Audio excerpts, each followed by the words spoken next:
Hello, welcome back to the Phantom Diary channel. I'm sure there are many of you who listen to my stories to fall asleep. Before we start, I'd appreciate it if you leave a like and subscribe to the video and write the number of the story in the comments that you thought was the scariest. So let's go. The last thing I expected was to find myself stuck on the side of a remote highway in the middle of nowhere at 11 p.m. with my car sputtering and coughing at its last breaths. I slammed my palms against the steering wheel, trying to stifle a curse. The darkness outside seemed to fold in on itself, thick and oppressive, with only the dull beam of my headlights cutting a path into it. I stepped out of the car, the chill in the air seeping through my clothes. The road stretched on for miles in either direction, bordered by dense, whispering trees. The only sign of civilization was a rusted sign, half hidden by creeping ivy, that read Riverton 10 miles. With a resigned sigh, I grabbed my phone and tried to call for help. No signal. Great. The road ahead seemed endless, so I decided to start walking, hoping to find a gas station, a house, anything. I made it about a mile before I heard it. A faint sound, like laughter, but not the kind that comes from joy. This was sharp, guttural, almost animalistic. I froze, my heart drumming in my chest. There was no one around. The woods were still, except for the subtle creak of branches overhead and the soft rustle of leaves. I told myself it was just an animal, a deer or a raccoon, and pushed on. Then the laughter came again, louder this time, followed by a scraping sound. It was as if someone was dragging something heavy over the ground. I turned around, my eyes searching the dark, but there was nothing. The road was empty, the trees stood silent. I rubbed my arms to stave off the cold and continued walking. Faster now. The air seemed to change as I walked, becoming colder and sharper, like the knife edge of winter. It wasn't just the temperature, it was the feeling of something being wrong.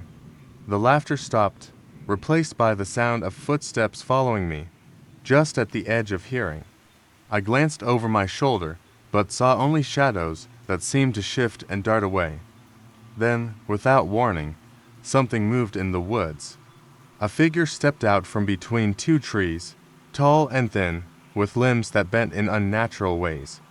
Its face was pale, almost luminescent in the moonlight, with eyes so black they looked like holes drilled into its skull. The thing tilted its head, and then it spoke, lost. My legs locked up, and I stood frozen in place.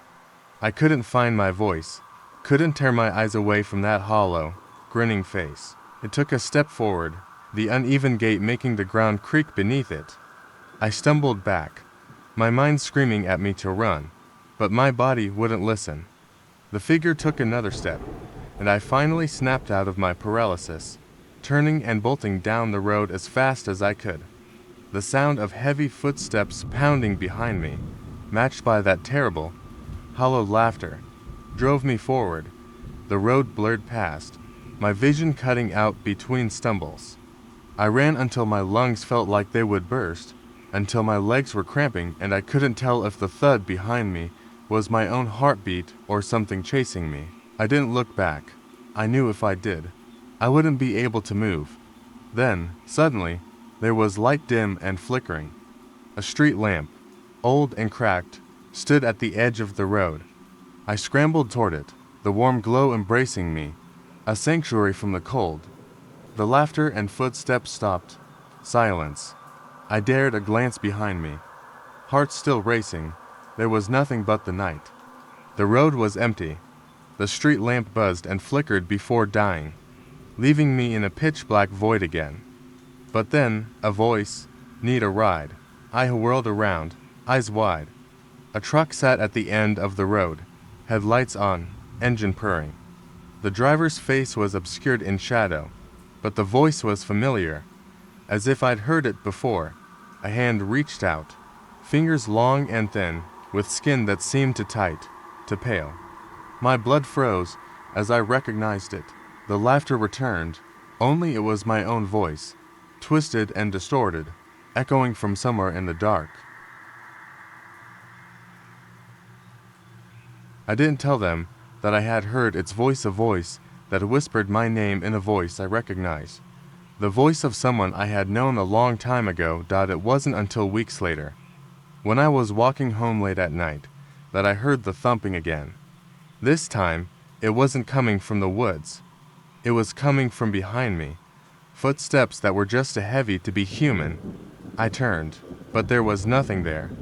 The night was still, the crickets chirping as if nothing had happened. But the voice, that voice I knew so well, whispered again, just loud enough for me to hear. Not yet. I'm still waiting. I opened my mouth to say something when I heard a faint thumping sound, like distant drumming, coming from the forest. I tried to shake it off. It could have been an animal, I told myself, maybe a deer or a raccoon. But the sound grew louder, the drumming turning into rhythmic, pounding thuds that seemed to match the beat of my heart. I felt a chill run through me as I looked over at the forest. It was hard to tell in the dark, but I thought I saw movement at the tree line. Shadows shifting just out of sight. Hey, did anyone else hear that? I asked, my voice wavering. My friends looked up, puzzled, but before anyone could respond, the thumping stopped. For a moment, there was only silence again, broken by the sound of crickets and the occasional hoot of an owl. But then, the silence shattered with a loud snap, a branch breaking, and then another, as if something large was moving through the forest. I tried to laugh it off, to tell myself it was just the wind, but my friends were no longer smiling.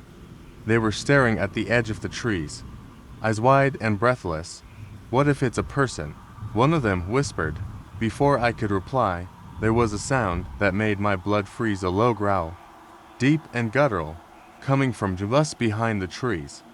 It wasn't the sound of any animal I recognized. It was too deep, too alive.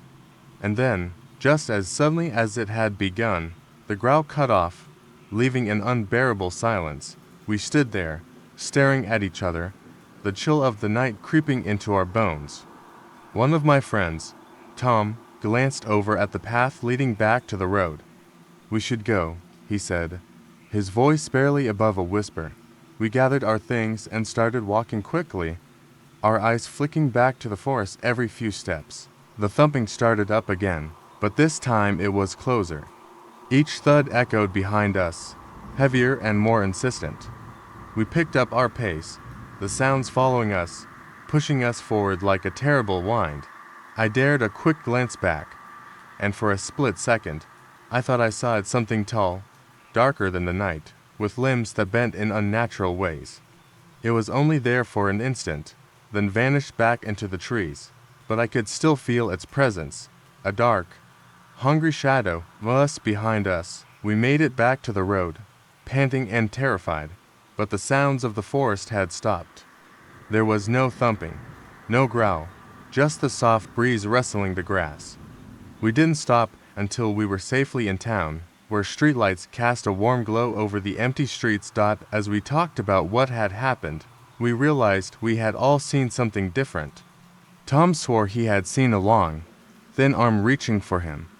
Sarah said she felt cold fingers brush her back as they passed the forest edge. I didn't tell them that I had heard its voice, a voice that whispered my name in a voice I recognized. The voice of someone I had known a long time ago. It wasn't until weeks later, when I was walking home late at night, that I heard the thumping again. This time, it wasn't coming from the woods. It was coming from behind me, footsteps that were just too heavy to be human. I turned, but there was nothing there. The night was still, the crickets chirping as if nothing had happened. But the voice, that voice I knew so well, whispered again, just loud enough for me to hear. Not yet. I'm still waiting. I was on my way to visit an old friend who lived on a small farm at the edge of town. The directions he gave were simple enough, and the scenery was beautiful, the hills rolling and dotted with wild flowers. But, as the sky deepened to a dusky purple, a strange feeling crept up my spine. The road twisted and turned, narrow enough that my car brushed the bushes on either side. The trees grew thicker, their branches weaving together like a canopy. blocking out most of the light. I knew I was close, just a few more bends, when something caught my eye. A figure stood at the side of the road, half hidden in shadow. I slammed on the brakes, tires screeching, and my heart leapt into my throat. The figure didn't move. I squinted, trying to make sense of what I was seeing. It was a man, but his body was bent at an unnatural angle, as if he were being held up by invisible strings. His arms hung limp, fingers brushing against the dirt. His head turned slowly, jerking around as if on a swivel, and his eyes met mine through the glass. The look in them was not human, black and wet, with a depth that seemed to reach inside me and pull. I couldn't breathe before I could scream or drive away. He raised one arm and pointed directly at my car. I didn't wait to see what happened next. I hit the gas, speeding around the curve and desperately trying to tell myself it was just a hallucination or some poor, lost soul. My phone buzzed in the cup holder, but I ignored it. I needed to get to safety, to the farm, to my friend. I glanced at the rearview mirror, and for a split second, I thought I saw him there, just behind the car, staring with those black, soulless eyes. I blinked, and he was gone. When I finally pulled into the gravel driveway of the farm, I slammed the car door and ran up to the porch. The house was quiet, dark with no light spilling through the windows. I knocked, my knuckles hitting the wood like a drumbeat. No answer. Panic clawed at my chest, and I knocked harder, shouting his name.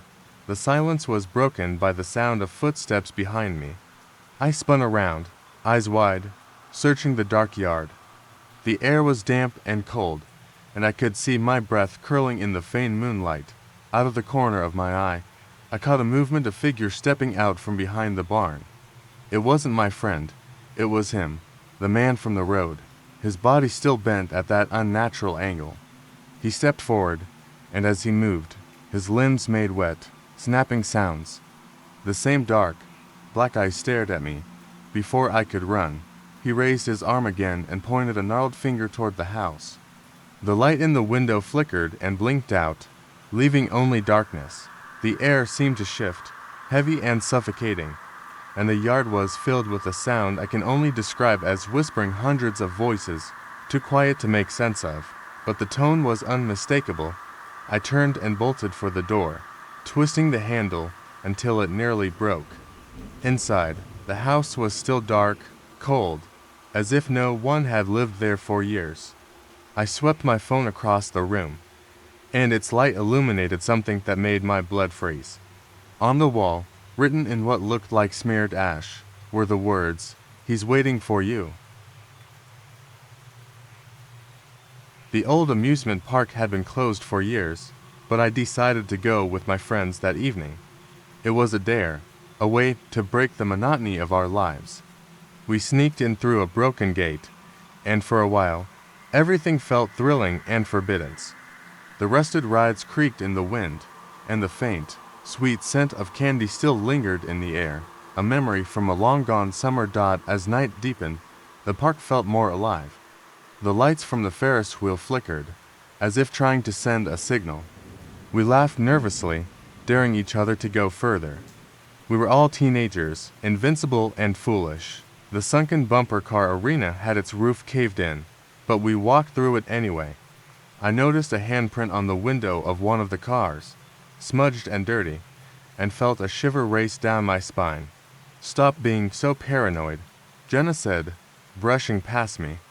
Her flashlight beam swept across the dark space, revealing torn vinyl seats and long-forgotten stuffed animals.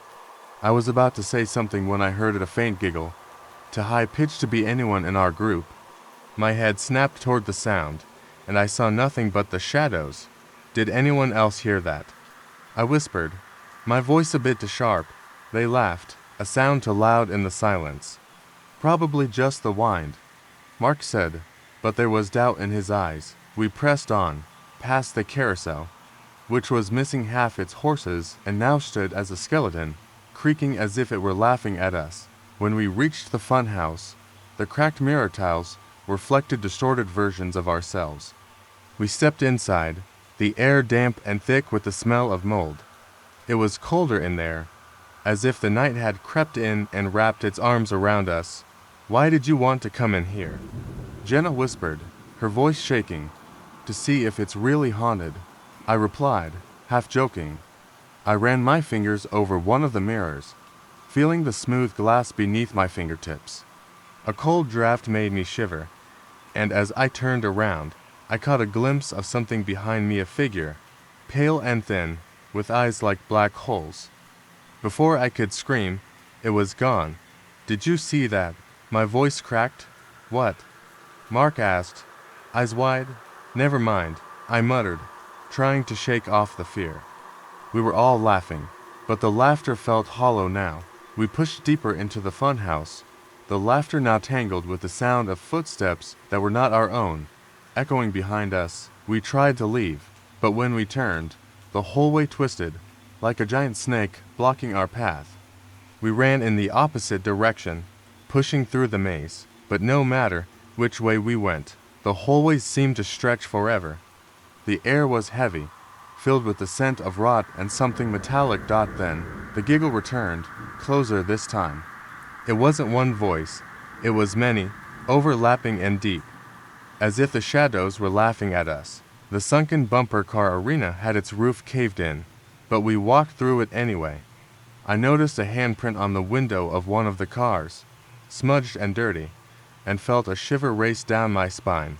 "Stop being so paranoid," Jenna said, brushing past me. Her flashlight beam swept across the dark space, revealing torn vinyl seats and long-forgotten stuffed animals. I was about to say something when I heard a faint giggle, too high-pitched to be anyone in our group. My head snapped toward the sound, and I saw nothing but the shadows. "Did anyone else hear that?"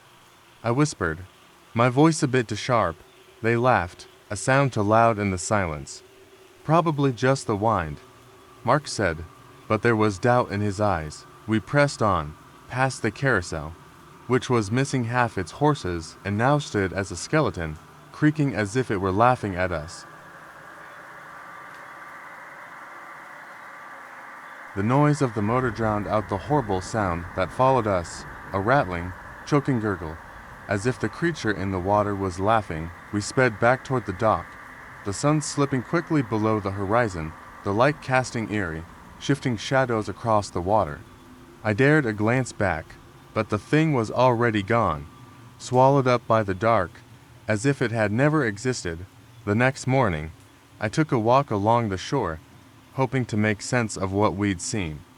The water was calm, as if nothing had happened, but when I looked down at my reflection in the lake, it was distorted, and behind me, in the water's depths, I saw a pale, Alice face staring up at me, mouth stretched open in an eternal, silent scream. The memory has haunted me since, and every time I hear the hum of a boat engine, I wonder if it's coming back for us, waiting in the water, watching, listening. I asked, my voice a little tight. My brother, already casting his line again, nodded distractedly. "Maybe a bird. No big deal." But it was a big deal. That same shadow zipped across the water again, this time low, skimming just above the surface and leaving ripples in its wake. I swallowed hard. The shadow had no shape, no form. It was more like a smear in the air, an ink blot slipping through the sky. "Let's head back," I said, forcing a smile. I didn't want to seem scared, but the air around us was shifting, growing cold despite the sunlight. He looked at me, the twinkle in his eye dimming as he saw the worrying on my face. "Sure," he said. We turned the boat around, heading back toward the dock. But before we could get far, a sound broke the surface of the lake. It was low, almost too low to hear, but it made the hairs on my arms stand on end. A low, guttural gurgling, like something was trying to breathe. I stopped breathing. My brother did too, eyes wide as he turned to look at me, the laughter gone from his face. "Did you hear that?" he whispered. I nodded, unable to speak. The water near the boat shifted, and then it happened. Something broke the surface, shooting up from the lake in a spray of foam and dark water. It was a figure, more a mass of twisting, wet limbs than a body. with eyes that were too wide and a mouth that split open to show rows of teeth.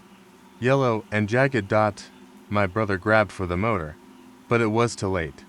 The thing was reaching for us, long arms outstretched, glistening and impossibly thin. I screamed as the boat rocked beneath us. He managed to kick the engine to life, pulling the cord with desperate strength. The noise of the motor drowned out the horrible sound that followed us, a rattling, choking gurgle. As if the creature in the water was laughing, we sped back toward the dock, the sun slipping quickly below the horizon, the light casting eerie, shifting shadows across the water. I dared a glance back, but the thing was already gone, swallowed up by the dark, as if it had never existed. The next morning, I took a walk along the shore, hoping to make sense of what we'd seen. The water was calm, as if nothing had happened. But when I looked down at my reflection in the lake, it was distorted.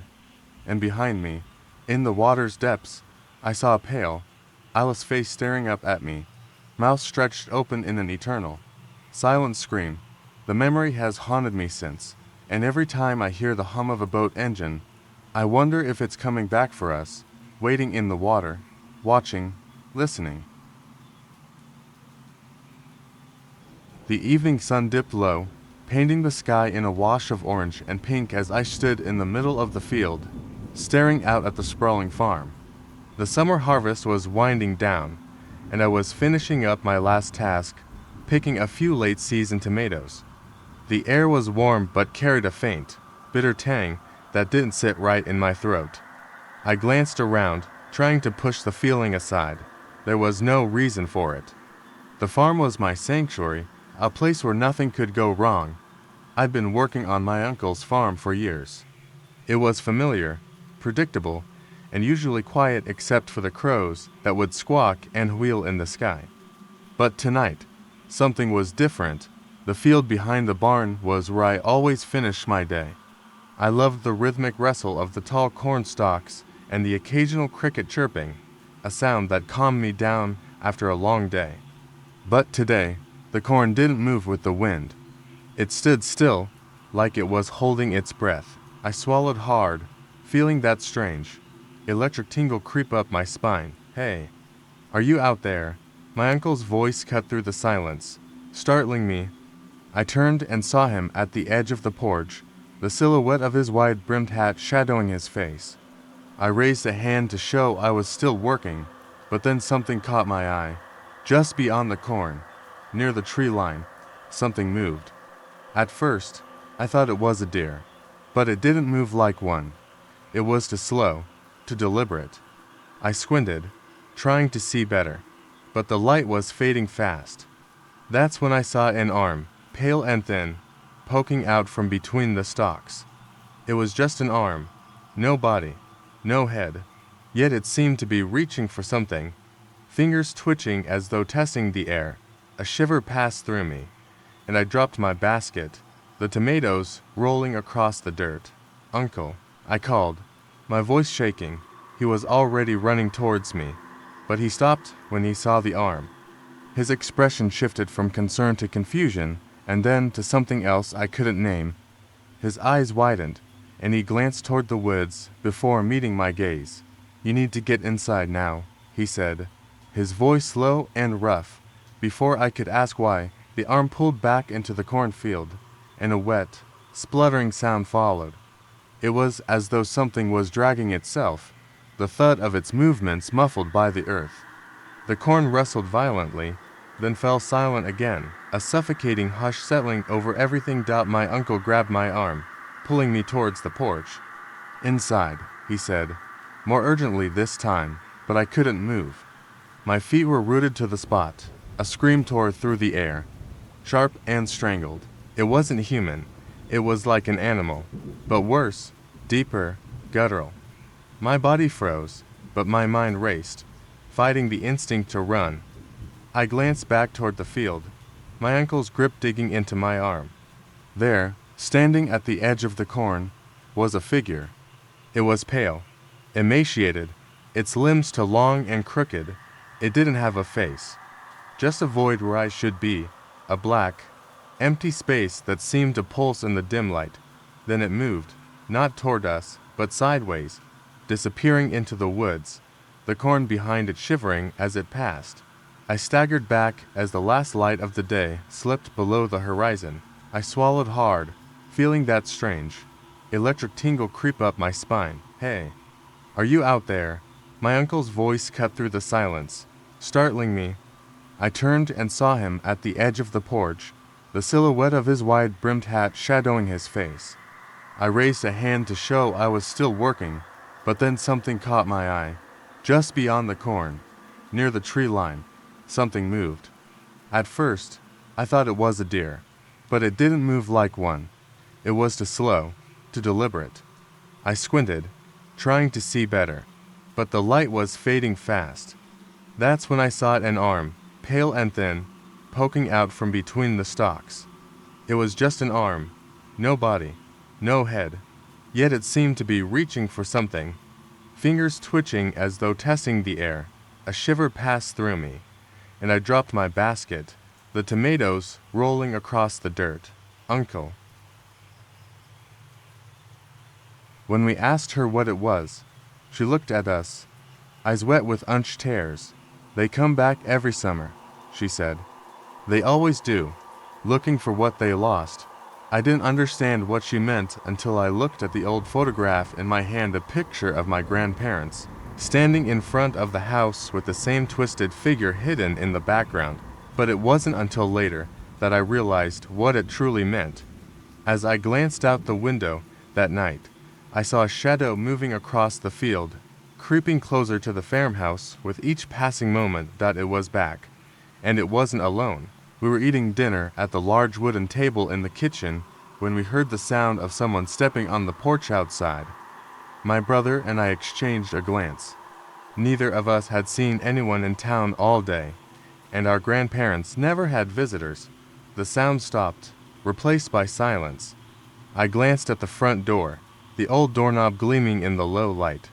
My grandmother, a small, wiry woman with sharp eyes, stood up, her hands trembling as she grabbed her cane. "Stay inside," she whispered, but her voice was barely audible. Before I could ask what was happening, she opened the door. The moonlight poured in, revealing an empty porch. But the silence that followed was not normal. It was suffocating, heavy, and thick. I felt it press against my chest as I watched my grandmother peer into the darkness.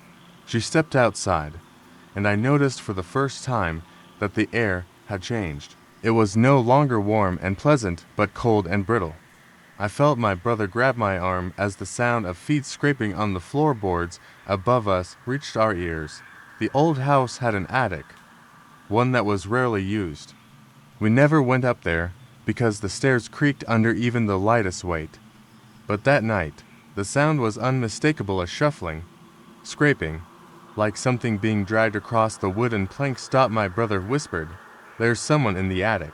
We started up the stairs, the sound of our feet muted by the thick, aged carpet. As we reached the top, a sudden slam echoed through the house, making us both freeze. The attic door was cracked open, just a sliver of dark space where light couldn't reach. We stood there for a moment that stretched for an eternity, the hair on my neck standing on end. I pushed the door open, and the smell hit me first. It was sharp and metallic, like blood mixed with old wood. The attic was dark, but the moonlight streaming through the single, broken window illuminated a figure huddled in the corner. It was a woman, or something that looked like one, her head twisted unnaturally to the side. Her eyes were wide and hollow, black as coal, and she didn't blink as she stared at us. I wanted to scream, but my throat closed up. My brother moved forward, and I saw his expression twist with horror as he got a closer look. The woman's mouth parted, and an inhuman, raspy voice whispered, "You shouldn't have come." Before we could react, she lunged at us, but she was nothing but a shadow, a smear of darkness that flared up and vanished as if it were never there. The attic was empty, save for the broken chair and the scattered, old photographs that had fallen from the wall. We ran down the stairs and found our grandmother in the kitchen, the door shut tight behind her. When we asked her what it was, She looked at us, eyes wet with unshed tears. "They come back every summer," she said. "They always do, looking for what they lost." I didn't understand what she meant until I looked at the old photograph in my hand, a picture of my grandparents, standing in front of the house with the same twisted figure hidden in the background. But it wasn't until later that I realized what it truly meant. As I glanced out the window that night, I saw a shadow moving across the field, creeping closer to the farmhouse with each passing moment that it was back. And it wasn't alone. I had been driving for hours, taking the long way home from a visit to my grandparents. The farmland stretched out on either side of the road, a patchwork of fields that seemed to go on forever. With every turn, the sun dipped lower, casting long shadows that twisted like fingers reaching out to catch me. I was almost home when I noticed the old, rusted tractor sitting off to the side of the road. It hadn't been there before, and I found myself slowing down to take a closer look. The engine was covered in dirt, and weeds had grown up around its tires, like it had been abandoned years ago. I couldn't remember ever seeing it there, and I would have remembered, because I had driven down that road countless times. Suddenly, I felt a chill run down my spine, as if someone were watching me. I glanced into the rearview mirror, half expecting to see a dark figure standing behind my car. The road was empty, and the fields were quiet except for the rustle of dry corn stalks in the wind. I scoffed at myself, muttering that I was being paranoid, and drove on. Just as I was about to turn onto my street, a strange noise caught my attention. It was a rhythmic thumping, like someone pounding on a hollow drum. I pulled to a stop, trying to pinpoint where it was coming from. The noise seemed to be coming from the field to my left, where the corn had grown tall and thick, forming an almost impenetrable wall. I stared into the dark expanse, my pulse quickening. The thumping was joined by an odd, gurgling sound, like water bubbling up through mud. A shiver raced down my spine as I realized the noise was moving, shifting closer to the road. I backed up a few feet, my eyes wide as I watched the edge of the field ripple like the surface of a pond. Then I saw it, a figure, distorted and half hidden by the corn stalks. It was tall, hunched, with limbs that bent in unnatural ways. Its head was tilted at an angle that made my stomach twist. I slammed the car into reverse and peeled away from the field, the thumping and gurgling growing louder behind me. My tires skidded as I spun around the corner and raced down my street. I didn't dare look back, but my rearview mirror showed the edge of the field, swaying as if something large had stepped into the road. My hands were shaking as I pulled into my driveway and jumped out, not waiting for the car to come to a complete stop. The front door creaked as I fumbled with my keys, barely managing to unlock it. I slammed the door shut behind me, pressing my back against it as my breath came in short, ragged gasps. The thumping had stopped, but now there was a new sound of scraping, as if something with long, sharp claws was dragging itself along the edge of the field. I peeked through the window, my heart leaping into my throat when I saw a shadow move past the porch light. It was tall, with limbs that stretched too far, its face obscured by the hood of a tattered coat. I could only see the edge of it, but I didn't need to see more to know that whatever was out there was not human. I reached for my phone, fingers trembling as I dialed the number for the police. The call didn't go through. I tried again, the screen showing a no-service message. The scraping grew louder, closer. It was coming up the steps, slow and deliberate. My mind raced, trying to think of what I should do. I had no weapon, no way of defending myself. The sound stopped just outside the door, and then a soft, wet thud followed by a dragging sound. I backed away, holding my breath as I watched the doorknob twist and shift, as if something was trying to turn it from the outside. The wood groaned as pressure was applied, and I feared it wouldn't hold. Suddenly, the pressure eased, and the sound of footsteps receded, fading back into the night. My heart pounded, but the silence was deafening. I waited, unable to move, until the first rays of dawn broke over the horizon, painting the field in a harsh, bright light. There was no sign of what I had seen. The next morning, I found the front steps littered with long, dark claw marks, deep enough to splinter the wood. And when I looked out at the field, the cornstalks had been flattened, as if something heavy had moved through them. But most disturbing of all was the fresh, muddy handprint pressed against the window. The night my world change started like any other. My friends and I had decided to take an evening trip to the old observatory on the hill. It had been closed for years, abandoned. The last astronomer mysteriously vanished. Rumor had it the place was haunted, but we were young and reckless, ready for any thrill. We didn't believe the stories. The climb up the hill was steep and damp from an earlier rain, the air thick with the scent of moss and pine. The observatory loomed above us, its weathered stone walls cracked with age and covered in ivy that reached out like fingers. The sky was clear, a tapestry of stars, and the moon cast a ghostly glow over everything. Inside, the observatory was dark and silent. The main dome creaked under the weight of time, the giant telescope pointing skyward like a skeletal finger. We wandered through, laughing and daring each other to explore deeper into the building. It wasn't until we reached the old basement that things started to feel wrong. The temperature dropped, and a metallic scent filled the air. We exchanged uneasy glances, but curiosity pushed us forward. The basement was full of old equipment, charts, and abandoned papers scattered like leaves. At the far end was a door, half open, with the faint light seeping through the cracks. Before anyone could stop me, I pushed it open. Inside was a small room, cluttered with old photographs and a large, moth-eaten chair, but the strangest part was the mirror. It was an antique, with a frame carved from dark wood and intricate patterns that seemed to twist if you looked at them too long. I stepped closer, feeling a chill creep over my skin. "Hey, come on," Emily called from behind. "Let's get out of here." I nodded, but as I moved, I caught my reflection in the mirror. Only, it wasn't my reflection. The face staring back at me was pale and gaunt, eyes hollow and dark. It grinned, but it was not my smile. I stumbled back, heart hammering in my chest. "There's something in the mirror," I whispered. Suddenly, the room grew colder, and the air felt thick, as if something were pressing against my chest. A sound, like the faintest whisper, moved through the room. My friends crowded around, confusion and fear etched on their faces. "What is it?" Marcus asked, stepping forward. Before I could answer, the reflection in the mirror changed. It was no longer just a face, it was an entire scene, a vivid replay of a moment I didn't recognize. A man, hunched over and gasping, in the very room we stood in. His reflection stared at me, eyes wide with terror, as if he knew I was watching him.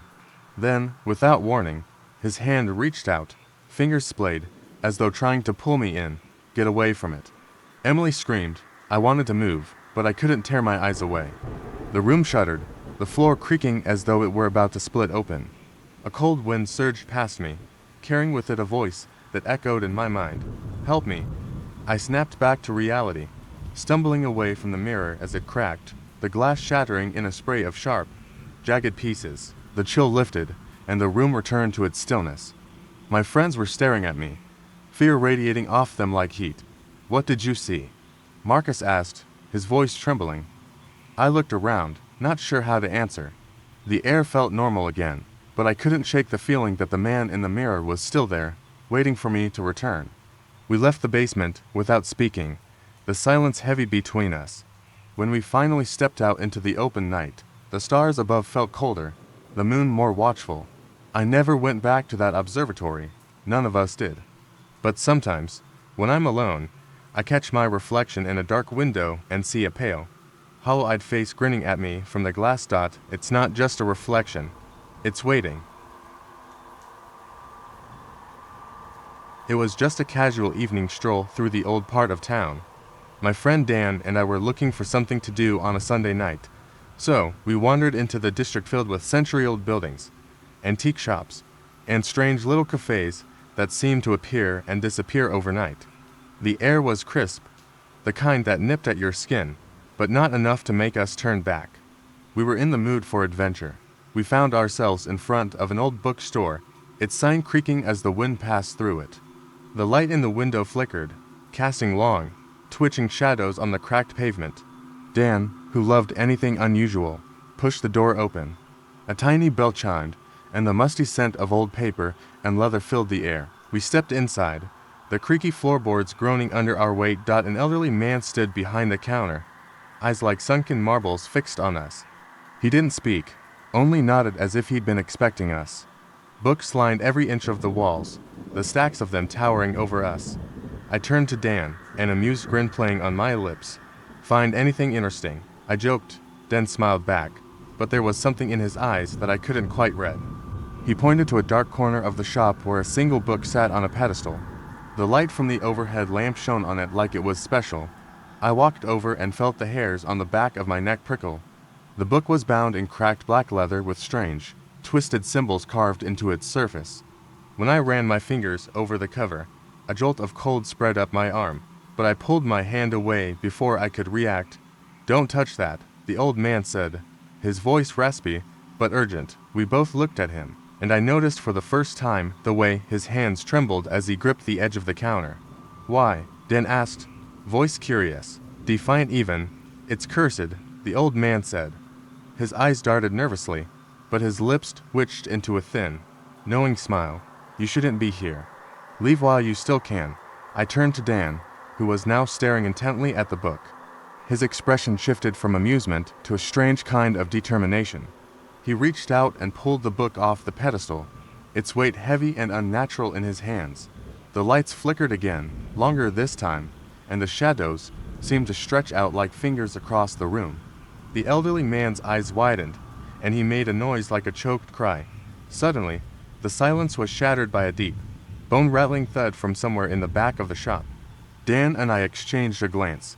Neither of us dared to move, but the thud came again, louder, closer.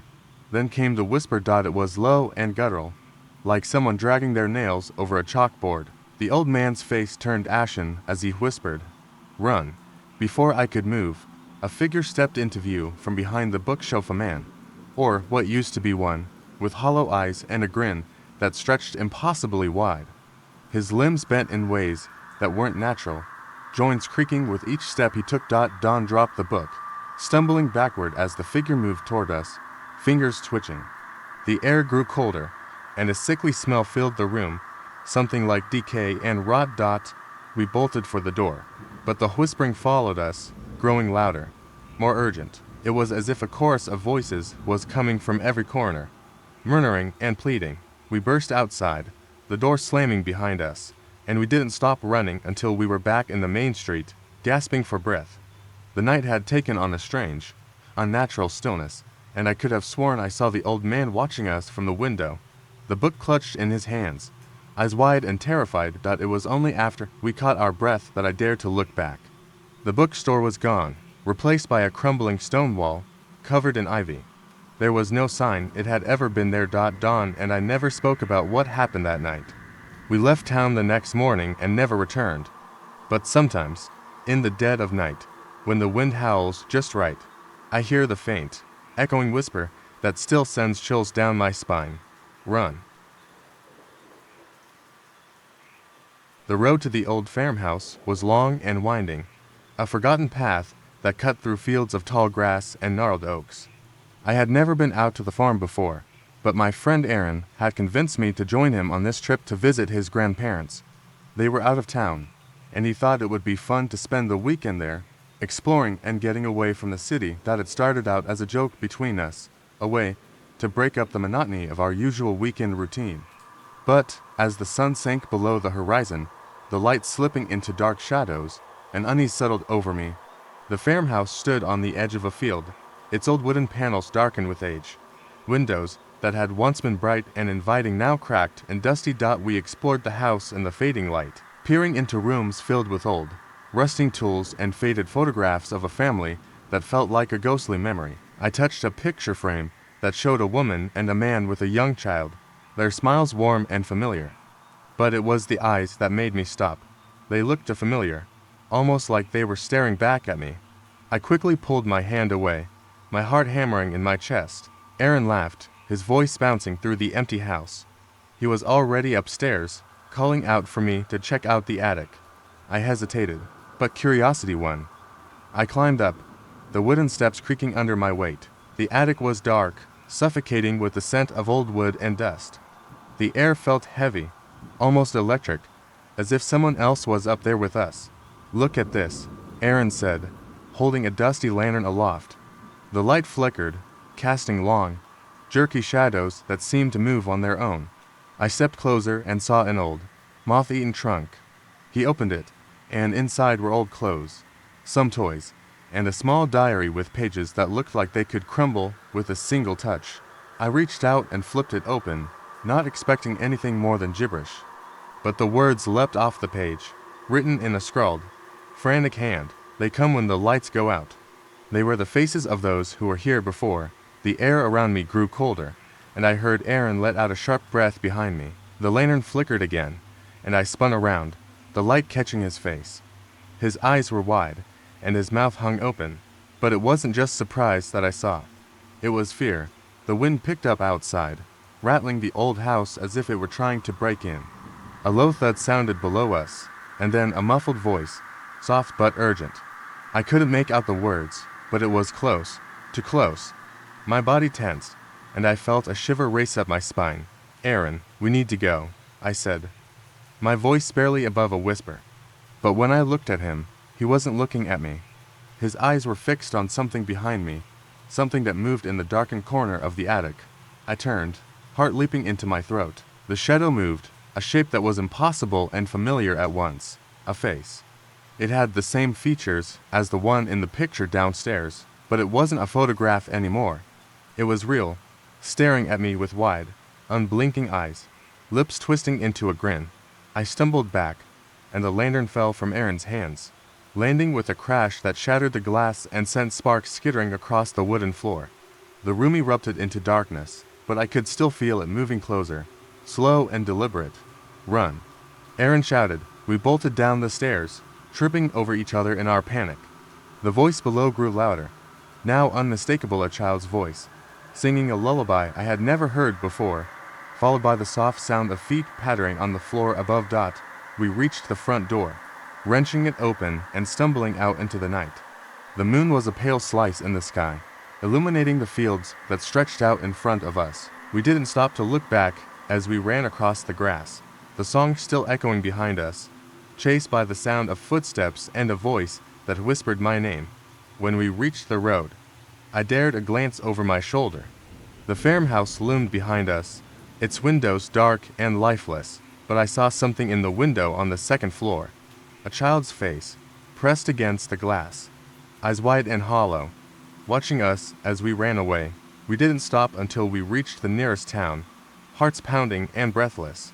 I never told anyone what happened that night, and Aaron never spoke of it again.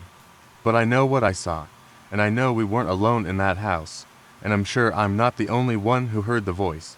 Even now, when I close my eyes at night, I can still hear it. They come when the lights go out. It was just another weekend trip.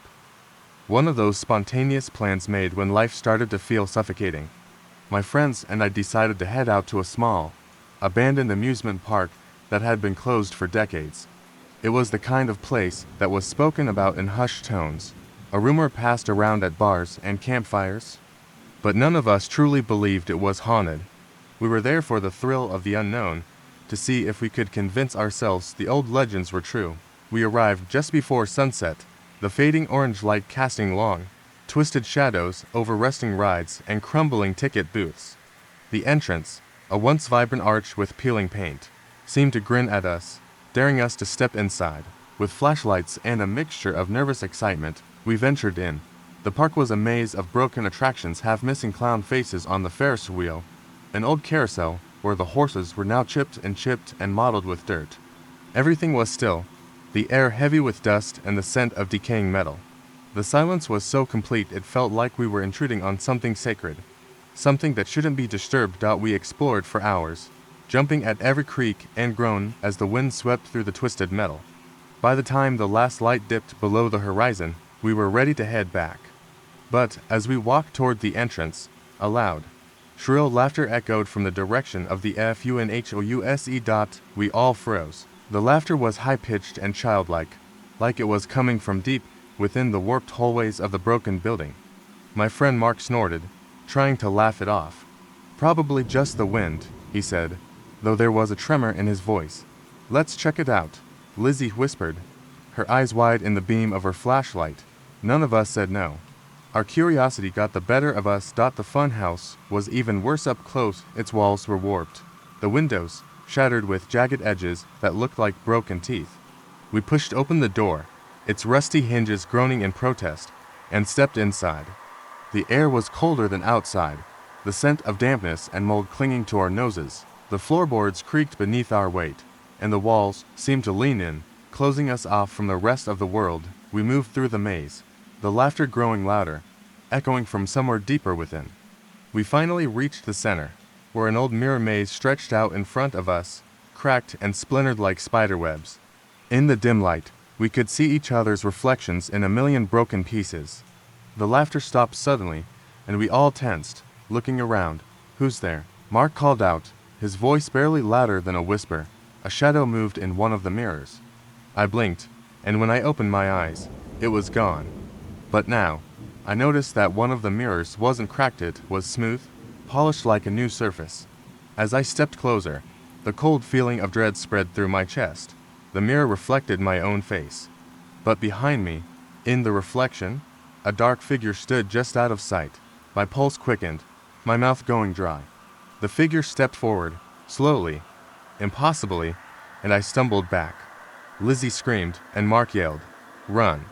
But the entrance we had come through was gone. The walls of the fun house seemed to have shifted, trapping us inside. The figure in the mirror moved, its shadowy limbs stretching out like they were reaching for me. I could feel its gaze, heavy and suffocating, seeping into my bones. The mirror cracked, then shattered, and the laughter returned, louder, closer, as if dozens of people were in the maze with us. We bolted, not looking back, running through the maze of cracked glass and warped hallways until we stumbled outside. The night air was sharp with the scent of rust and cold, and the laughter still echoed in our ears. We didn't stop running until we were out of the park, looking back to see the lights of the fun house flickering and going out, one by one. None of us spoke on the ride home. We didn't need to. We all knew that whatever we had seen was waiting for us in that mirror, something that wasn't just part of the broken fun house, but something that had been trapped, lurking for years, waiting for someone to set it free. The late summer night was sticky with heat as I walked home from the corner store, a bottle of cheap soda in one hand and the other swinging at my side. It was just past 11 p.m., and the neighborhood was quieter than usual. The street lamps flickered like they were struggling to stay alive, casting pools of yellow light that barely reached the sidewalk. I had always loved this part of town. Old, sprawling trees lined the streets, their thick, gnarled branches creating a canopy of darkness. But tonight, that darkness felt alive, as if it had eyes that watched and waited. I turned down my street, the houses shadowy sentinels with shutters like watchful eyes. It was then that I heard a soft, rhythmic thumping that seemed to come from the direction of the old school building at the end of the block. The building had been closed for years, ever since the fire that charred its wooden walls and left the whole place an empty shell. They said it was haunted, though I dismissed those stories as kids' tales. But that thumping sound made me stop. It was a dull thud, like someone was tapping a wooden stick against the wall. I glanced at the school, its silhouette dark against the inky sky, and felt a chill crawl up my spine. My feet moved before I could think, carrying me across the street and toward the broken iron gate that led into the schoolyard. The thumping grew louder as I stepped inside. It echoed against the cracked concrete, a steady beat that seemed to pulse with a life of its own. I walked slowly, eyes darting to the windows that had long since been boarded up, every creak of the old boards under my feet sounding like a shout in the silence. As I reached the building's front steps, I noticed the air had shifted. It felt colder, like a breath of winter had blown through the cracked bricks. I hesitated. My breath caught in my throat, but then the thumping stopped, dead silence. My pulse quickened, and I took a step back. Then I heard a faint voice, whispering, and though it was soft, it cut through the stillness like a blade. "Leave." I froze, eyes wide as I searched the shadows for movement. But the yard was empty. No hint of life. No sign of who or what had spoken. The voice was so close, yet there was no one there. A sudden, sharp crack split the air, and I spun around to see one of the wooden boards on a window shutter as if hit from the inside. The voice came again, now louder, clearer. "Leave now." I stumbled back, nearly tripping over a loose piece of brick. The whispering was joined by the sound of feet, dragging in the dirt behind me. They moved slow, heavy, and the scrape of fabric on concrete made my skin prickle. I glanced over my shoulder, but there was nothing, no figure, no silhouette. I needed to get out of there, but my legs felt like lead. I turned and ran, sprinting down the street as fast as I could.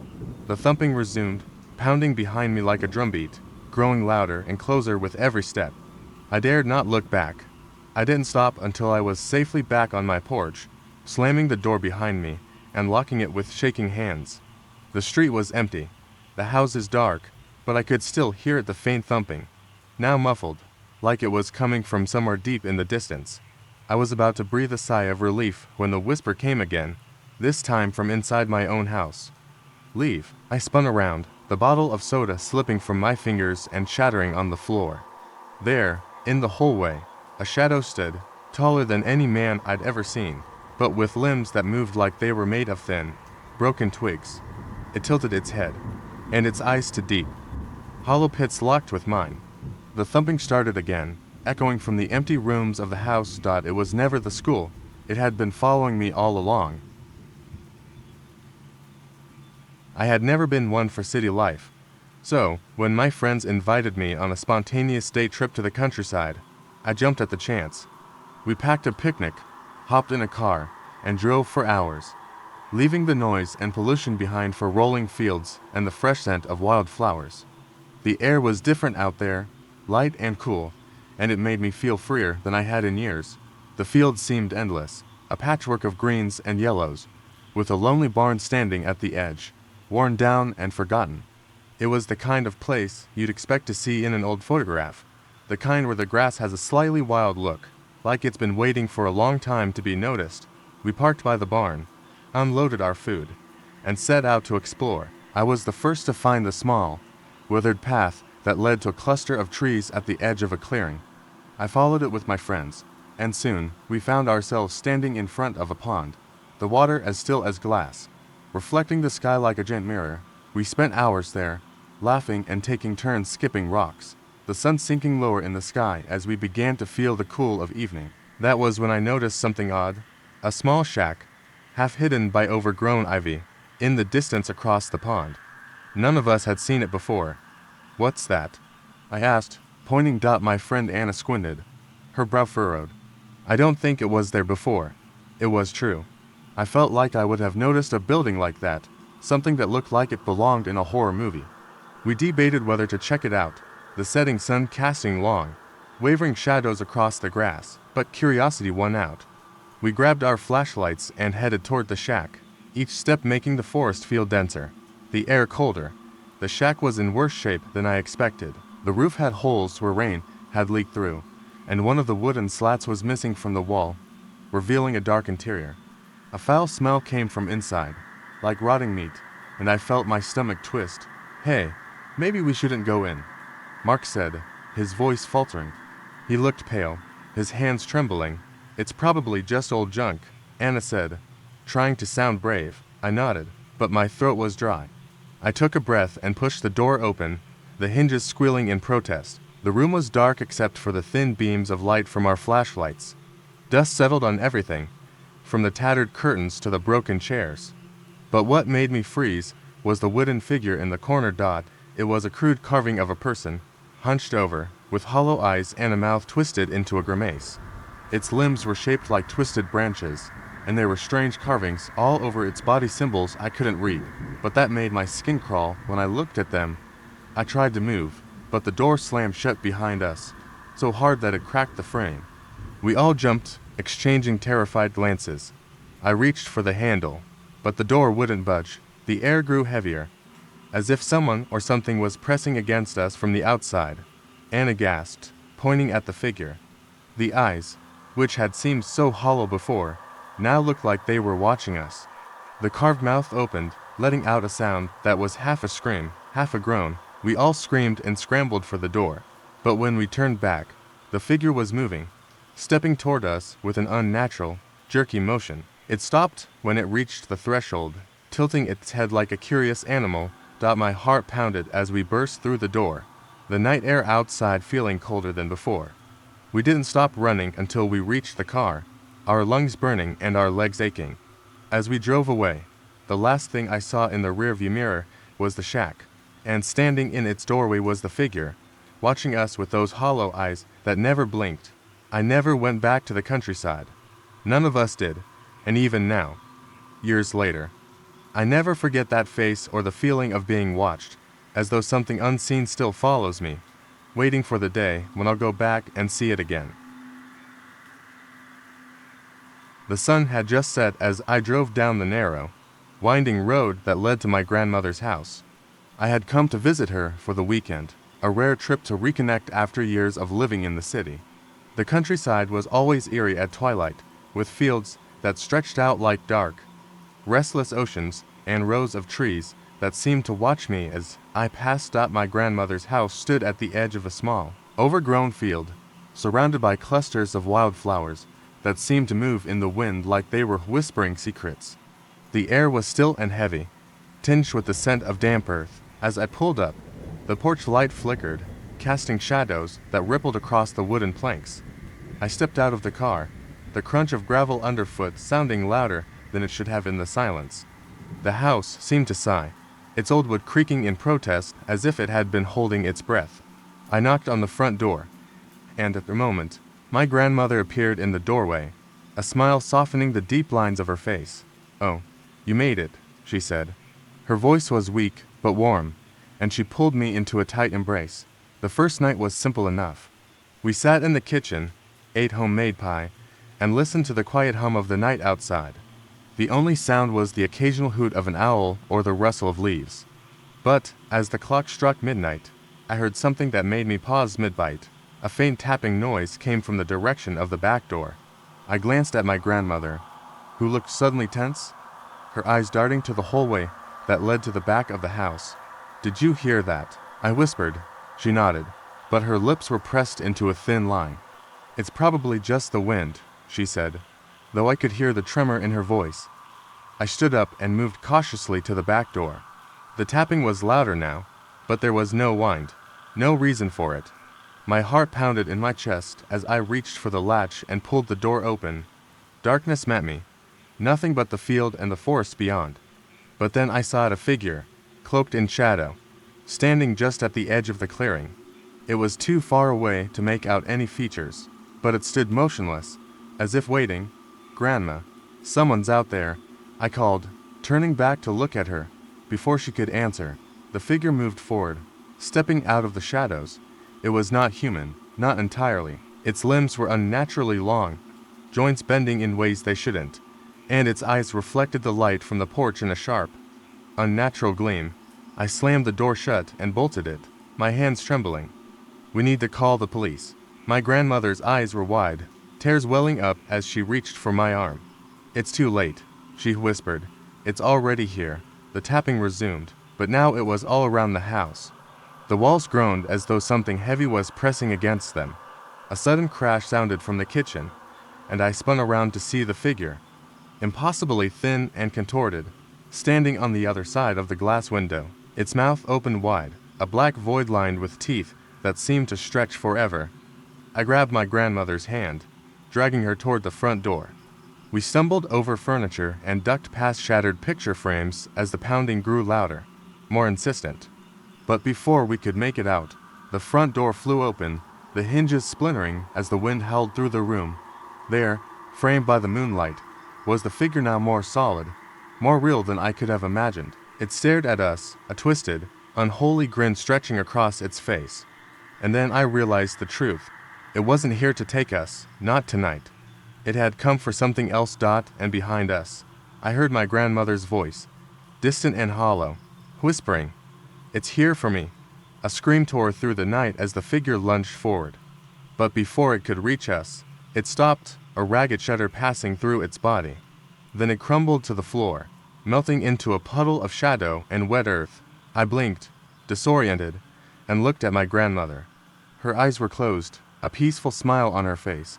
The tapping had stopped. The silence returned, but this time it was different, oppressive, and final. When I stepped outside, the figure was gone, but I noticed something.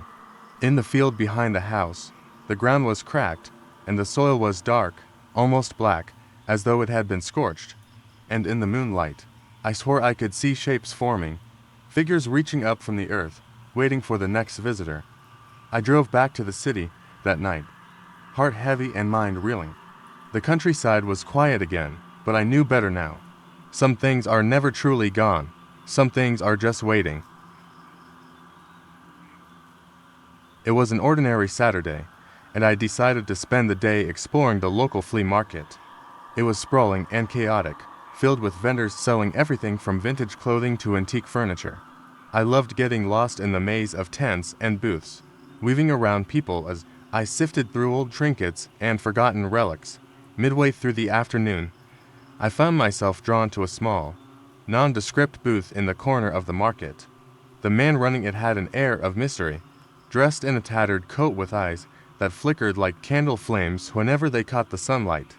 The items on display were bizarre. Antique dolls with cracked porcelain faces, black and white photographs of people I didn't recognize, and small, delicate boxes with strange carvings. I was just about to leave when I spotted an old music box. It was ornately carved, with tiny dancers spinning in circles beneath a glass dome. I reached out, and as my fingers brushed it, the man's voice cut through the noise of the market. "Careful with that," he said, his tone sharp. "It's been known to attract attention." I froze, looking up at him. His smile was thin, almost predatory. "What kind of attention?" I asked, half joking. He leaned closer, eyes glinting with something unholy.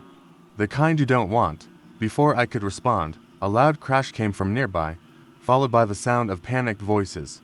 I turned and saw a crowd gathering around a stall that had toppled over, scattering its contents across the pavement. My heart thudded with the sudden burst of chaos, and I shook my head, trying to ignore the man's words. I left the booth, music box still in hand, though it felt wrong, heavy in a way that didn't make sense. I wandered through the market, the noise and laughter suddenly grating on my nerves. The sun began to dip, casting long, sharp shadows across the pavement, and the air grew colder. Then, the music started. A soft, tinkling melody floated up from the music box I still held. It was a simple song, but it sent a chill crawling up my spine. I looked down at it, heart pounding, but the dancers remained frozen beneath the dome. The music should have stopped. The box wasn't wound up. I tried to put it down, but my fingers clamped tighter around it, as if someone else had control. I felt a cold breeze sweep through the market, stirring up paper cups and plastic bags. The voices of the crowd blurred into a low hum, as though muffled by a thick wall. And then I saw her, a girl in a faded, old-fashioned dress standing at the far end of the market. Her face was pale, with eyes like black holes that seemed to pierce right through me. She took a slow step forward, and the music box continued its haunting song. My pulse quickened, and I stumbled backward, bumping into someone behind me. I whirled around, but the market was empty, save for me and the girl who now stood only a few feet away. The air grew colder, a sharp, biting chill that turned my breath to fog. I took another step back, but the girl's head tilted slightly, a cruel grin spreading across her face. A voice, thin and chilling, echoed inside my mind, "Play with me." The music box clattered to the pavement as I tried to run. My legs felt heavy, like I was wading through water, and my breath came in ragged gasps. But no matter how hard I pushed, I couldn't move faster than the girl. Her eyes never left mine, and with every step, the air around us seemed to grow darker. I finally broke through the market and into the empty parking lot, where the late afternoon light was dim and dying. I couldn't see her anymore, but the song still played, winding through the parking lot like a thread pulling me back toward the chaos. I turned to grab the music box, but it was gone. I searched frantically, eyes darting over the cracked pavement. The song stopped suddenly, cutting off in a sharp note. Silence fell like a weight, and I swore I heard the faint sound of soft footsteps behind me. I spun around, but the market was empty. The girl had vanished, and with her, the eerie melody that haunted me like a ghost. That was the last time I went back to that flea market, and the last time I ever heard a music box play. But I know it's still out there, waiting, because I can still hear the faint, haunting notes when the wind picks up at night. It was supposed to be a quick detour, a drive through the hills to cut down on the time it would take to reach my parents' house. The winding road was flanked by tall oaks, their branches tangled like the gnarled fingers of an ancient guardian. The sun was setting, painting the sky in deep reds and purples, and the distant rumble of thunder promised rain. I was alone, and as the road twisted upward into a shadowed pass, I felt an unsettling chill pass through the car. The road was deserted, not even a stray cyclist or a farmer's pickup, just me and the thickening darkness. The first sign that something was wrong came when I noticed an old, rusted sign by the roadside, half hidden by overgrown vines. It said, "Welcome to Hollow's End." I frowned. I had never heard of this place. The path seemed to narrow as I continued, the forest pressing in like a dark curtain. The engine sputtered, but I convinced myself it was just the old car. I turned the key, and after a few stutters, the car roared back to life. Then I saw them, a group of children playing by the side of the road, barefoot, their clothes tattered, their laughter hollow and piercing. They moved like marionettes, limbs jerking in rhythm to a music only they could hear. Their faces were obscured by shadows, but I could see the glint of their eyes. Wet and reflective, I should have kept driving, should have floored the pedal and never looked back. But curiosity, that same force that got me into this mess, kept me glued to the wheel. I slowed the car, rolling down the window just enough to hear, "Come play with us," one whispered, its voice high and trembling, almost childlike, but not quite. I swallowed, heart pounding in my chest. "I'm not here to play," I muttered, my voice barely audible.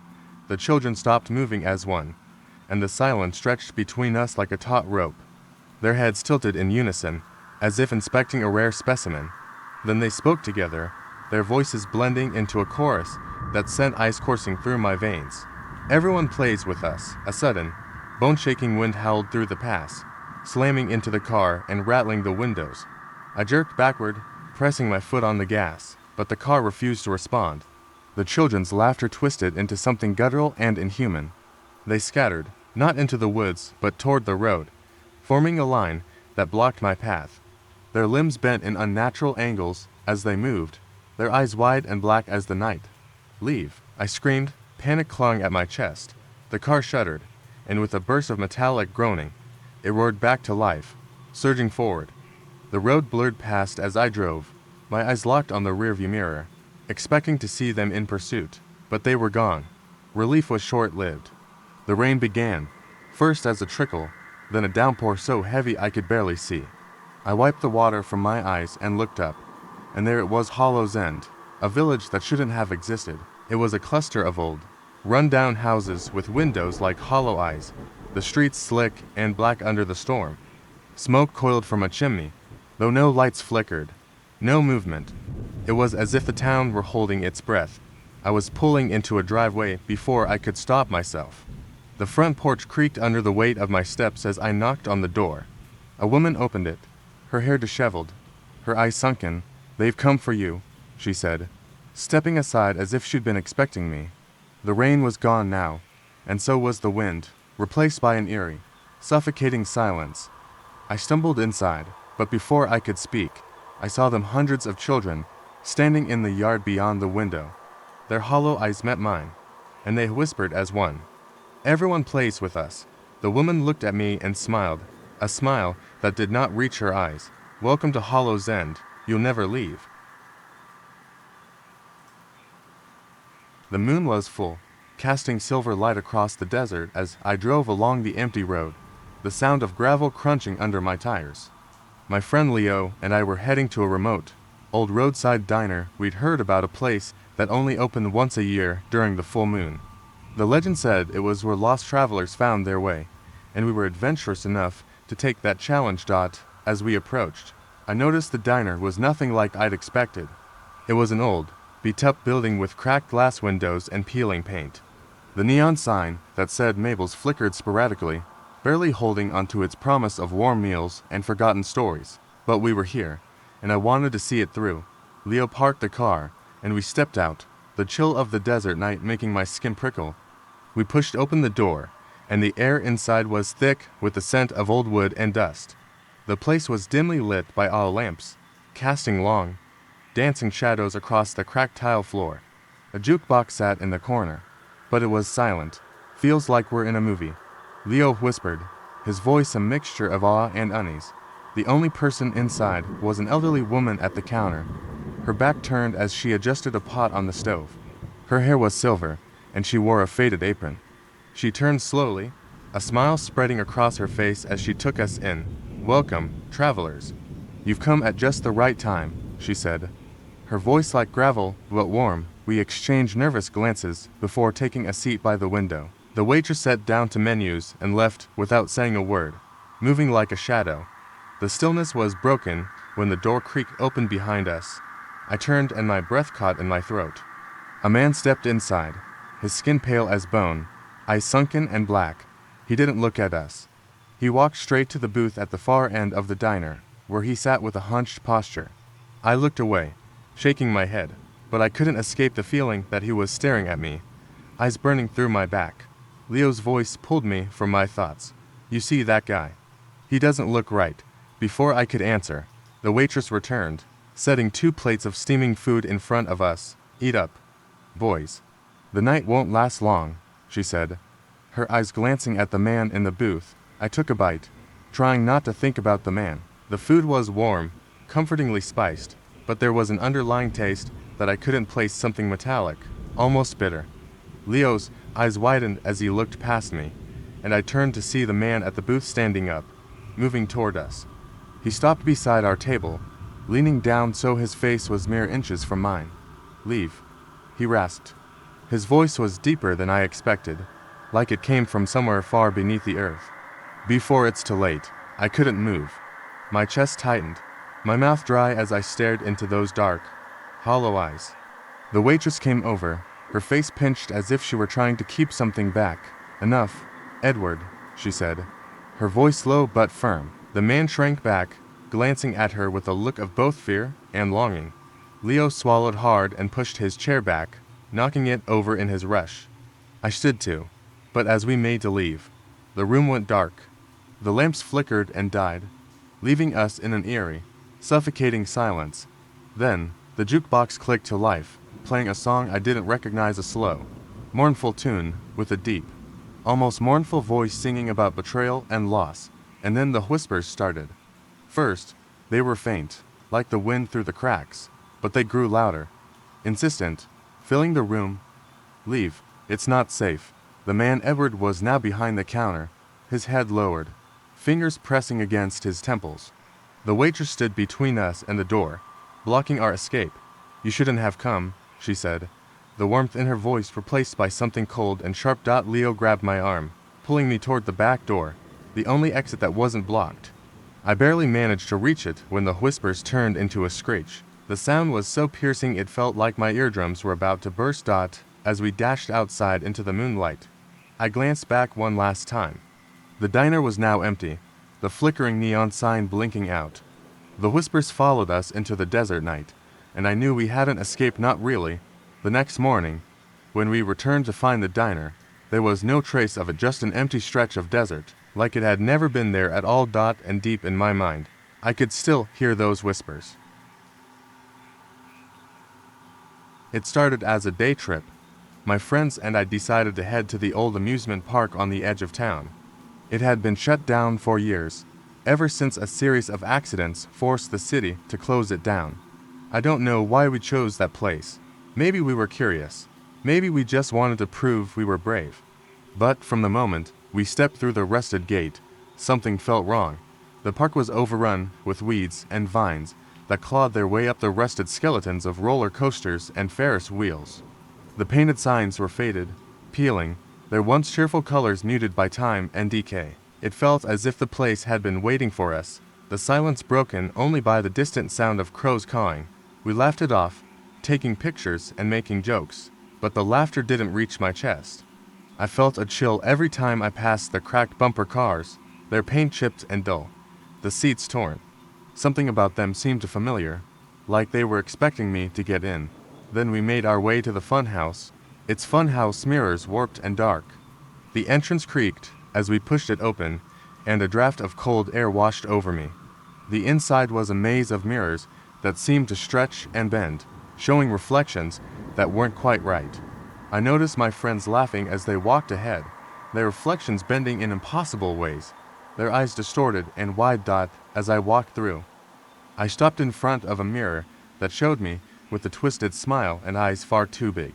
My own face, staring back, seemed like it wasn't mine. I backed away, tripping over my own feet, and spun around to call out to my friends. But they were already gone, their voices echoing faintly from somewhere deeper inside. I ran after them, my footsteps swallowed by the hollow hallways. The sounds of their laughter had stopped. I reached an area where the mirrors were shattered, jagged shards protruding from the floor like teeth. I stepped carefully, heart racing, and then I heard a slow, rhythmic tapping, like someone walking with heavy boots behind me. I spun around, my chest heaving, but there was no one there. A sudden crash reverberated through the funhouse, and I jolted. The sound came from the direction I had been heading. I pushed through the torn curtains and stepped out into the open air, gasping for breath. The sky had darkened, and the crows had grown louder, their caws echoing like screams. I scanned the park, looking for my friends. They were nowhere in sight, but then a shadow caught my eye, a figure, cloaked in something that looked like tattered fabric, standing under the Ferris wheel. It was too still, too quiet, and then I realized it wasn't just standing. It was facing me. The figure stepped forward, moving with an unnatural grace, its arms swinging too far as if disjointed. I stumbled back, tripping over an abandoned ride. I reached out, my hands scraping against the cold metal. I tried to push myself up. "Hey," a voice called out, sharp and familiar. It was my friend Jody. I turned, relief flooding through me as I saw her and the others running toward me. But when I looked past them, the figure was still there, unmoving, watching. Its face was obscured by a hood, but I could see a pale hand raised in a slow, deliberate wave. The others reached me, breathless, eyes wide. Jody glanced over her shoulder, and her face drained of color. "Did you see that thing?" she whispered. Before I could answer, the sound of the old roller coaster creaking filled the air, and the figure turned, slowly, as if pulled by some invisible force. We didn't stick around to see what happened next. We ran, the wind tearing at our clothes, the distant laughter of the funhouse echoing like a cruel joke. When we made it back to the car, we looked at each other, gasping, trying to process what we'd seen.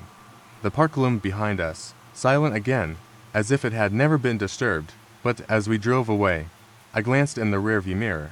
The figure stood at the edge of the park, watching, with a small, twisted smile that I could never unsee.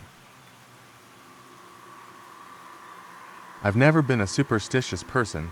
Growing up, my friends would make fun of me for not believing in ghost stories, haunted houses, or any of that paranormal nonsense. But that summer, on the farm with my cousin and her family, everything changed. The farm was far away from the city, surrounded by miles of golden fields that swayed in the wind like an ocean of grain. The air was warm and smelled of freshly tilled soil and wild flowers. I thought it would be a perfect escape from the noise and chaos of my life. The first couple of days were idyllic, morning chores, afternoons playing in the fields, and long evenings sitting around the fire, roasting marshmallows and telling stories. It felt like the kind of summer I'd imagined when I was a kid. Then, one evening, things took a turn. We were sitting on the back porch, the sky painted in deep oranges and purples as the sun set behind the hills. My cousin, Maria, mentioned offhand that the old barn had been abandoned for years, ever since her great-grandfather had disappeared. I asked her what she meant, and she shrugged, a look of unease passing over her face. "People say he went into the barn one night and never came out.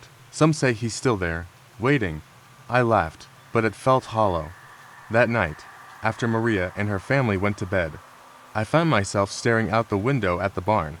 It loomed in the distance, an ancient silhouette against the moonlit sky, its broken windows like hollow eyes.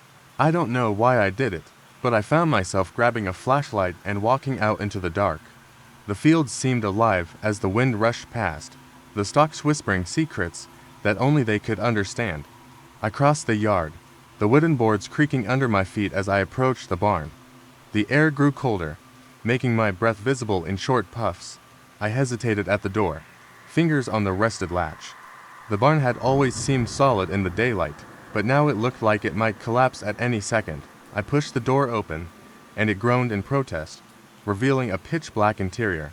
The flashlight flickered as I stepped inside, casting eerie shadows that stretched and twisted across the walls. I shone the beam around, but the space was empty, save for broken tools and a dusty old cart. It was only when I turned my head that I saw it, the faint outline of a figure. Standing in the corner, my heart clenched, and I backed up, tripping over a rotting board. The flashlight fell from my hand, and for a second, the barn was swallowed by darkness. I reached out blindly, fumbling for it. Just as my fingers closed around the cold metal, a voice whispered from the dark, "Leave." The hair on my arms stood on end, and I spun around, but there was nothing there. My pulse roared in my ears as I scrambled to my feet and bolted for the door. Just before I could leave, I felt something cold brush past my neck, like a shadow moving against my skin. I glanced back one last time, and for a split second, I saw a face pale and gaunt, with eyes that glimmered like shards of glass. I didn't stop running until I was safe inside the house, the front door locked behind me. I barely slept that night, the sound of my ragged breaths mingling with the distant creak of the barn door swinging in the wind. The next morning, Maria found me pale and jittery at the breakfast table. I told her I'd just been out for a walk, but she looked at me with knowing eyes. After breakfast, she led me to the old barn, the morning sun casting long shadows across the fields. "Whatever you saw, it was real," she whispered. "But you should know it's not just the barn that holds them. They watch from the fields too." I turned, and for a moment, I could have sworn I saw dozens of figures watching me from the wheat, their faces pale and empty, eyes hollow with the same endless hunger. I never went back to the farm, and I never looked at an open field the same way again. I never believed in ghosts or anything supernatural until that weekend at the cabin. It was supposed to be a peaceful getaway.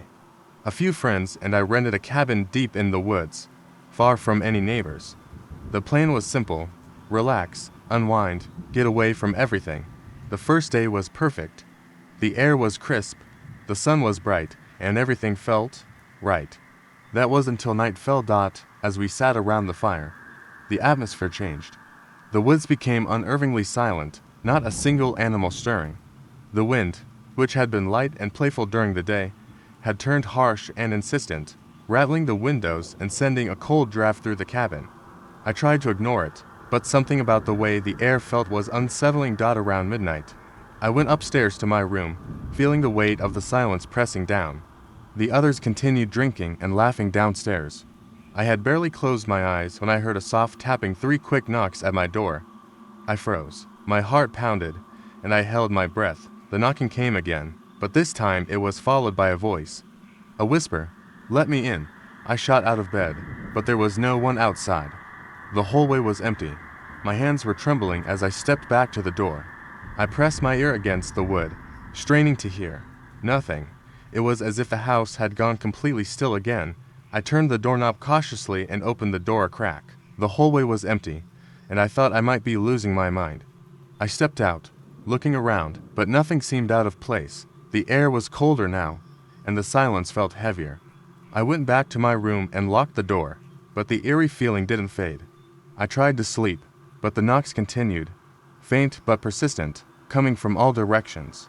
Each tap felt like it was right outside my door, but when I opened it, nothing was there. The next morning, I didn't say anything to the others. They would have laughed at me, but as we were sitting down to breakfast, Mark, one of my friends, mentioned something strange. "I swear I heard knocking last night, around midnight."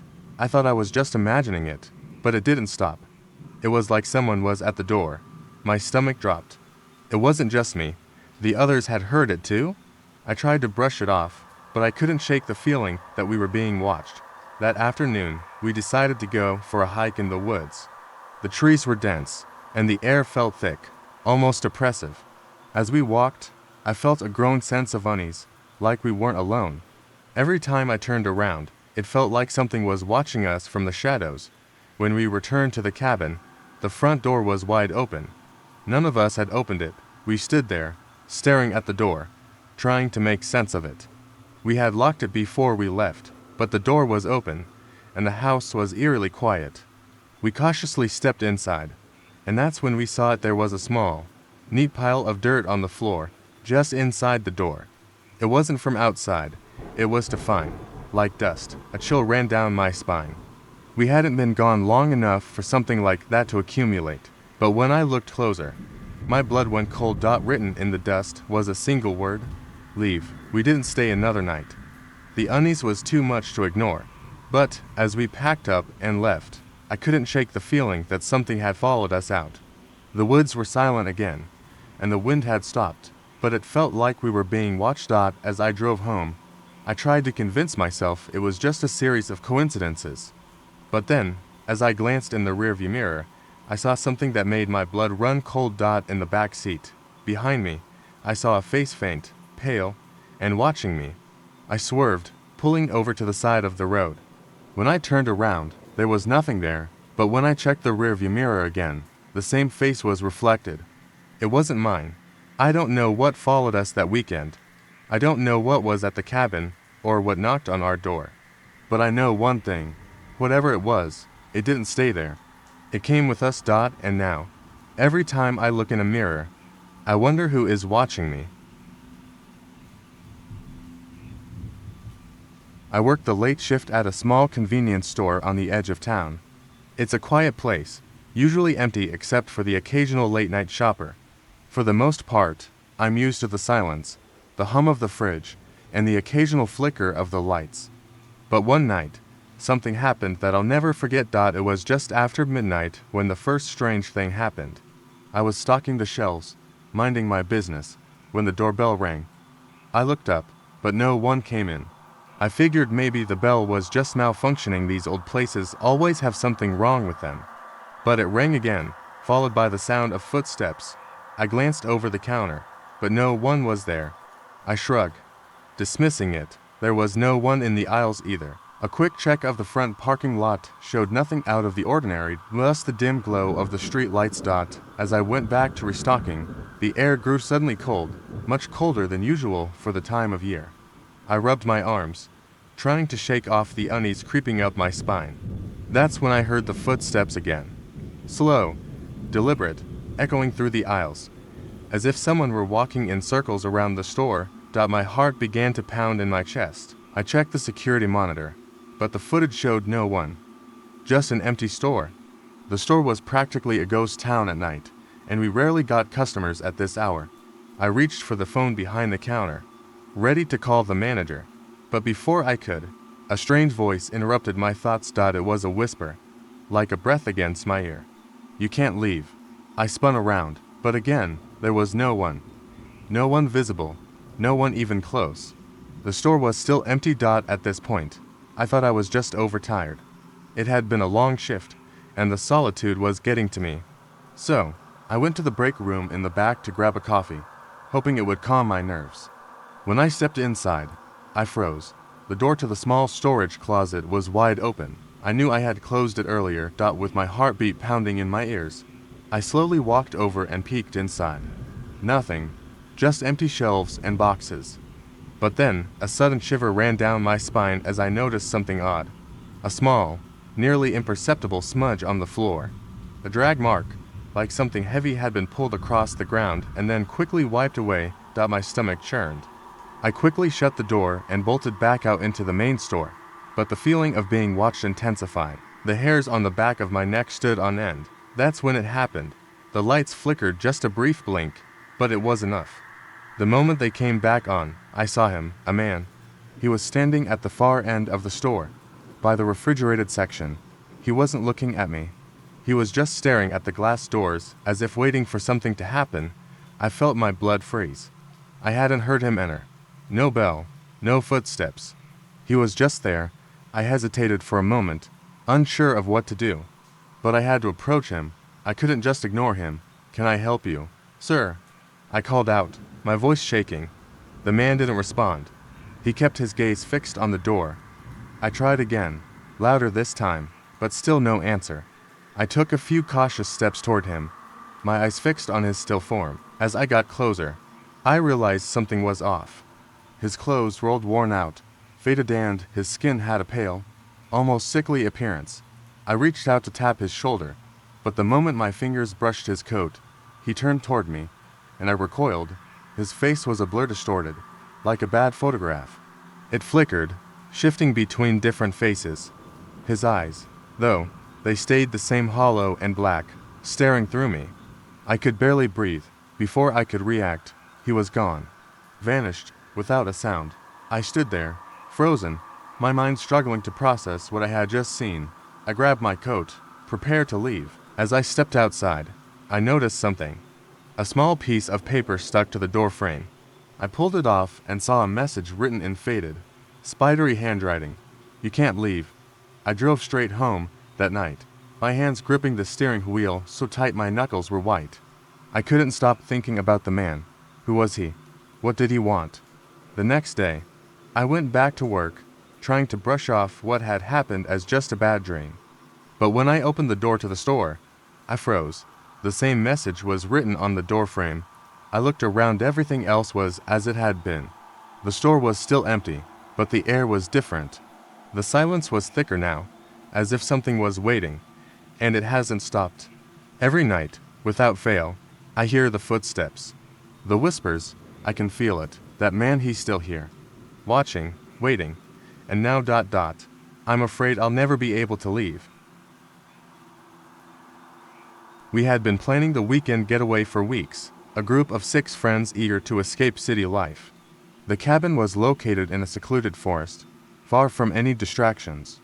When we arrived, the air was fresh, crisp, and smelled faintly of pine. We quickly settled in, enjoying the isolation and the silence of the surrounding woods. That first night, we stayed up late by the fire, drinking and chatting. It was peaceful, and none of us noticed anything strange. But around 3 a.m., I woke up suddenly. It wasn't a loud sound that disturbed me, just a low, almost imperceptible scraping noise. It was coming from outside my bedroom window. At first, I thought it might be a branch rubbing against the glass, but as I listened, it didn't sound like wind or nature. It sounded deliberate, like something or someone was dragging something heavy across the ground. I sat up in bed, heart racing, trying to convince myself it was nothing. I turned on the lamp and got out of bed, the floorboards creaking under my feet. I stood by the window for a few moments, peering into the darkness, but saw nothing, just the dim outline of trees swaying in the wind. The noise had stopped. Relieved, I climbed back into bed, trying to calm my nerves, but sleep wouldn't come. My mind kept drifting back to the strange scraping sound. It wasn't until I heard a knock, soft at first, that I sat bolt upright. Frozen, I crept to the door and opened it, scanning the hallway. Empty, quiet, everyone was still asleep. The knocking came again, louder this time, and it wasn't from the door, it was from downstairs, near the front door. A sudden chill swept over me. I couldn't explain why, but the atmosphere felt different, heavy, as though something was watching me. I debated waking everyone up, but I was terrified of what I might find if I did. So, I did nothing, just stood there in the hallway, listening. The knocking persisted, and the sound of dragging seemed to follow. I could hear it moving across the floorboards beneath me, slowly, with purpose. I don't know how much time passed before I finally gathered the courage to tiptoe downstairs. The house was dark, the only light coming from the dim glow of the moon through the windows. My breath quickened as I approached the living room. When I turned the corner, I froze. The front door was wide open. I stood there, paralyzed, staring at the empty doorway, unable to move. The cold air rushed in from outside, making the hairs on my neck stand up. It was too dark to see what was out there, but I felt it, something was out there. I rushed back up the stairs, woke everyone up, and told them what had happened. They all thought I was overreacting.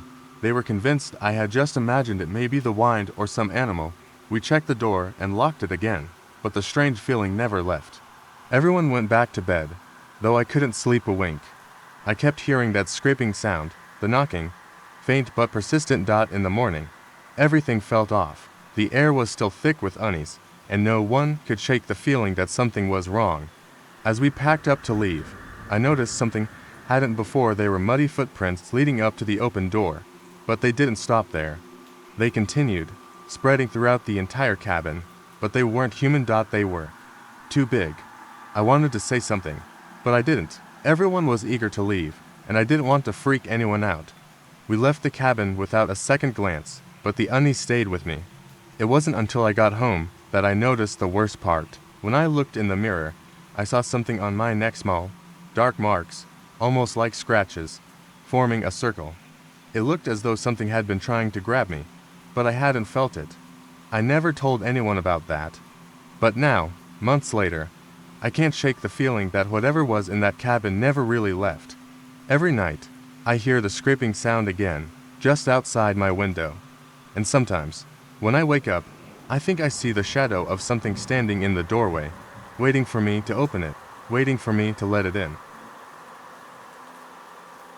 It was supposed to be a simple weekend getaway, a cabin in the woods with a few close friends. We were all looking for some peace, a chance to get away from work, from the noise, and from the constant pressure of daily life. None of us were particularly superstitious, and we didn't believe in ghost stories or strange happenings. We just wanted to disconnect and relax. We arrived at the cabin late in the evening. The weather was perfect, a bit cool with a soft breeze. The cabin was older, rustic in a charming way, but the moment we stepped inside, something felt off. The air inside was too still, too quiet. Even as we set up the fire and cracked open a few beers, there was an uncomfortable heaviness to the place. I shrugged it off. After all, it was just the setting. Nature has a way of making you feel like you're not alone. We went to bed around midnight, and I couldn't help but notice that the silence outside was absolute. No wind, no animals, nothing. I've never been fond of the dark, but I tried to push away that creeping feeling that we weren't really alone here. I lay in bed, staring at the ceiling. That's when I heard it scratching. At first, I thought it was an animal, maybe a raccoon, trying to get into the cabin. But the scratching continued, rhythmic, deliberate. It wasn't the usual animal scurrying. It sounded like something dragging against the wood, slow and methodical. I sat up, heart racing. The noise stopped. I waited, listening. Then came a tap at my window, a soft, distinct tap. I was frozen in place, staring at the dark outline of the window. Another tap. I got out of bed, trying to tell myself it was just an animal, but a nagging feeling tugged at me. I slowly crept to the window, pulled back the curtain, and looked outside. Nothing. I exhaled, trying to convince myself it was just the wind or a branch. But as I turned to head back to bed, I heard it again, a whisper. My name, soft but clear. I froze in my tracks, my blood turning cold. I turned back to the window and pressed my forehead against the glass. This time, I could see something movement just beyond the tree line. A shadow, darker than the night around it, moving slowly in our direction. I couldn't make out any details, just the shape of something tall and thin, swaying unnaturally. My heart was in my throat, and I knew I had to wake the others, but I couldn't move. I couldn't tear my eyes away from the thing standing there in the darkness, barely visible, yet undeniably real. Then, just as suddenly as it had appeared, the shape vanished. I rushed to the door, but before I could open it, I heard footsteps on the stairs, slow, deliberate steps, like someone was walking toward me. I ran to the others' rooms, banging on the doors. They woke up gradually, confused, but I couldn't explain what I had seen. It didn't make sense. But I wasn't going to be the one to stay alone in that room. We all gathered in the living room, trying to shake off the unsettling feeling that hung in the air. That's when we heard the scraping sound, coming from the walls, as though someone was dragging something sharp along the wood. The house creaked, and the sound grew louder, closer. One of my friends, James, went to check the back door. He stopped short as he reached for the knob. His face went pale. The door had been scratched, deep grooves dug into the wood, as if something had been clawing at it for hours. The strangest part, the scratches were fresh.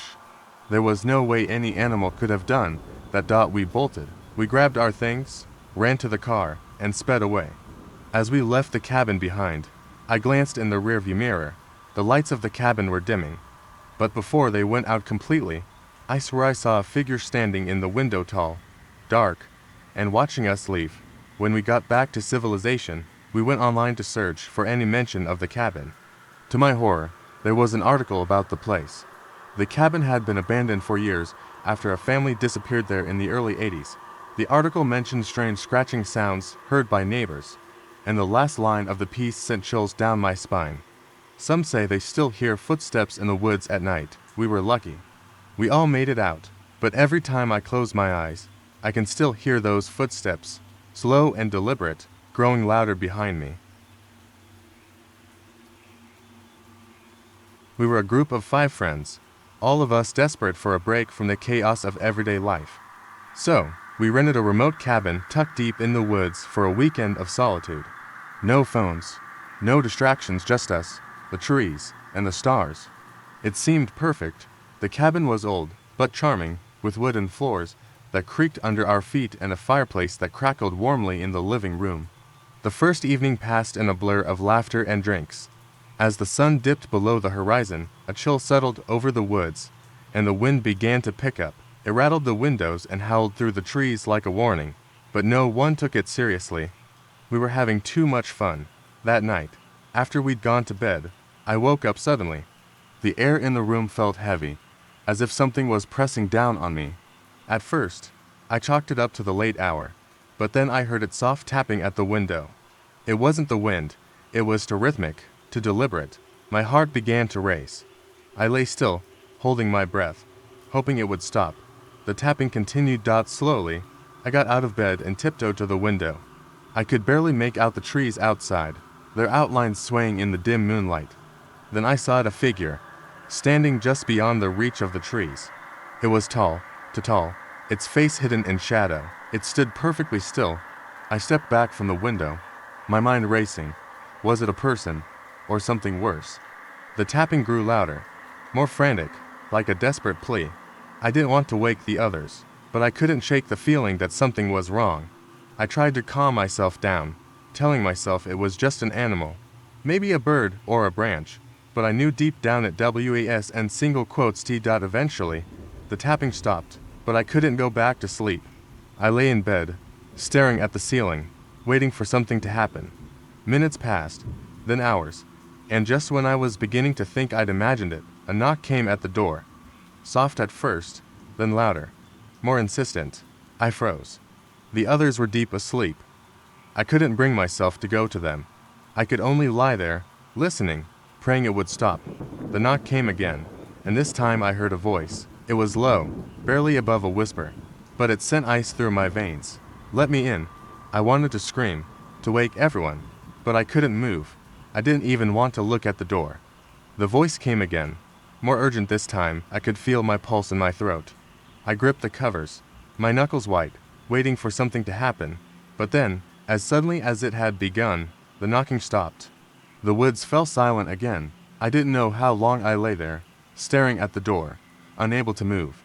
The silence pressed in on me like a heavy weight. At dawn, I crept out of bed, careful not to wake the others. The house was still and quiet. I stood by the door, staring at the handle, half expecting it to turn on its own. But nothing happened. I wasn't sure what I expected to find when I opened it, but I did. I stepped into the hallway, and everything seemed normal. The house was unchanged, but I couldn't shake the feeling that something had been there with me. Something not human. When we gathered in the kitchen later, I told my friends what had happened. They all laughed it off, saying it was just my imagination. But then Sarah, one of the girls in our group, spoke up. Her voice was trembling as she described hearing soft whispers coming from the woods the previous night. A voice that wasn't hers. None of us had heard anything like that before. We all thought it was just a coincidence, but we couldn't shake the unease that lingered over the rest of the day. That evening, we decided to leave early. The air felt wrong, thick with an unspoken tension. As we packed the car, I happened to glance at the door again. The same one I had heard the knocking at. To my horror, the doorknob was now covered in fresh scratches, deep gouges, as though something or someone had been clawing at it from the other side. We didn't stay another minute. As we drove away, I tried to rationalize it. But I knew deep down that something had been in that cabin with us. Something that wasn't just a figment of my imagination. It wasn't until later, when I looked through the photos from the trip, that I found the final, chilling detail. In one of the pictures we had taken of the cabin from the front yard, there was a figure standing just behind the window. Barely visible, it was the same tall figure I had seen outside the night before, its face still hidden in shadow. And in that moment, I realized the truth. We had never been alone in that cabin. It had been watching us the entire time. I never thought I'd find myself in this situation, but here I am, sharing a story that still keeps me up at night. A few years ago, my friends and I rented a cabin for a weekend getaway. It wasn't an extravagant place, but it was tucked away in a secluded part of the forest, far from civilization. Perfect for a group of friends looking to disconnect. We arrived just as the sun was setting, the air crisp with the scent of pine. We settled in, made ourselves comfortable, and as evening fell, we gathered around the fireplace. It felt perfect, but things began to feel off. At first, I thought it was the isolation or maybe the silence that surrounded the cabin, but it was more than that. It felt like we were being watched. Around midnight, we decided to go to bed.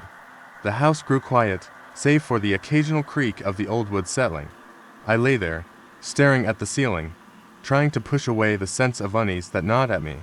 It wasn't long before I heard something faint, at first, like soft tapping at my window. I convinced myself it was just the wind, the trees brushing against the house. But then it came again, louder. It wasn't the wind. It was deliberate, like someone or something was knocking at my window. I lay there, paralyzed, heart pounding in my chest. The knocks grew faster, then stopped. I didn't dare look out the window. Instead, I turned on my side, trying to ignore it, willing myself to sleep. But sleep wouldn't come. I heard the sounds again, but this time they weren't from the window. It was at the door, slow, deliberate knocks, as if someone was waiting for me to answer. I sat up in bed, frozen, and listened. Then came the voice. "Let me in." It was faint, like a whisper carried by the wind. My breath caught in my throat. I wasn't sure if it was real, but it felt like it was coming from right outside my door. My heart raced. I couldn't move. I couldn't even breathe. The voice came again, this time more insistent. "Let me in." I finally worked up the courage to peek through the crack in the door, but there was nothing. No one. Just the dark, empty hallway. Still, I couldn't shake the feeling that something was out there. The next morning, I didn't mention anything to the others. They were all still sound asleep when I woke up, so I kept my nerves to myself. But as we sat around the breakfast table, one of my friends, Laura, spoke up. "I heard something weird last night," she said, her voice shaky. Like, knocking at my window. It was like someone was outside. I thought I was just imagining it, but now I'm not sure. The others exchanged uneasy looks, but no one said much.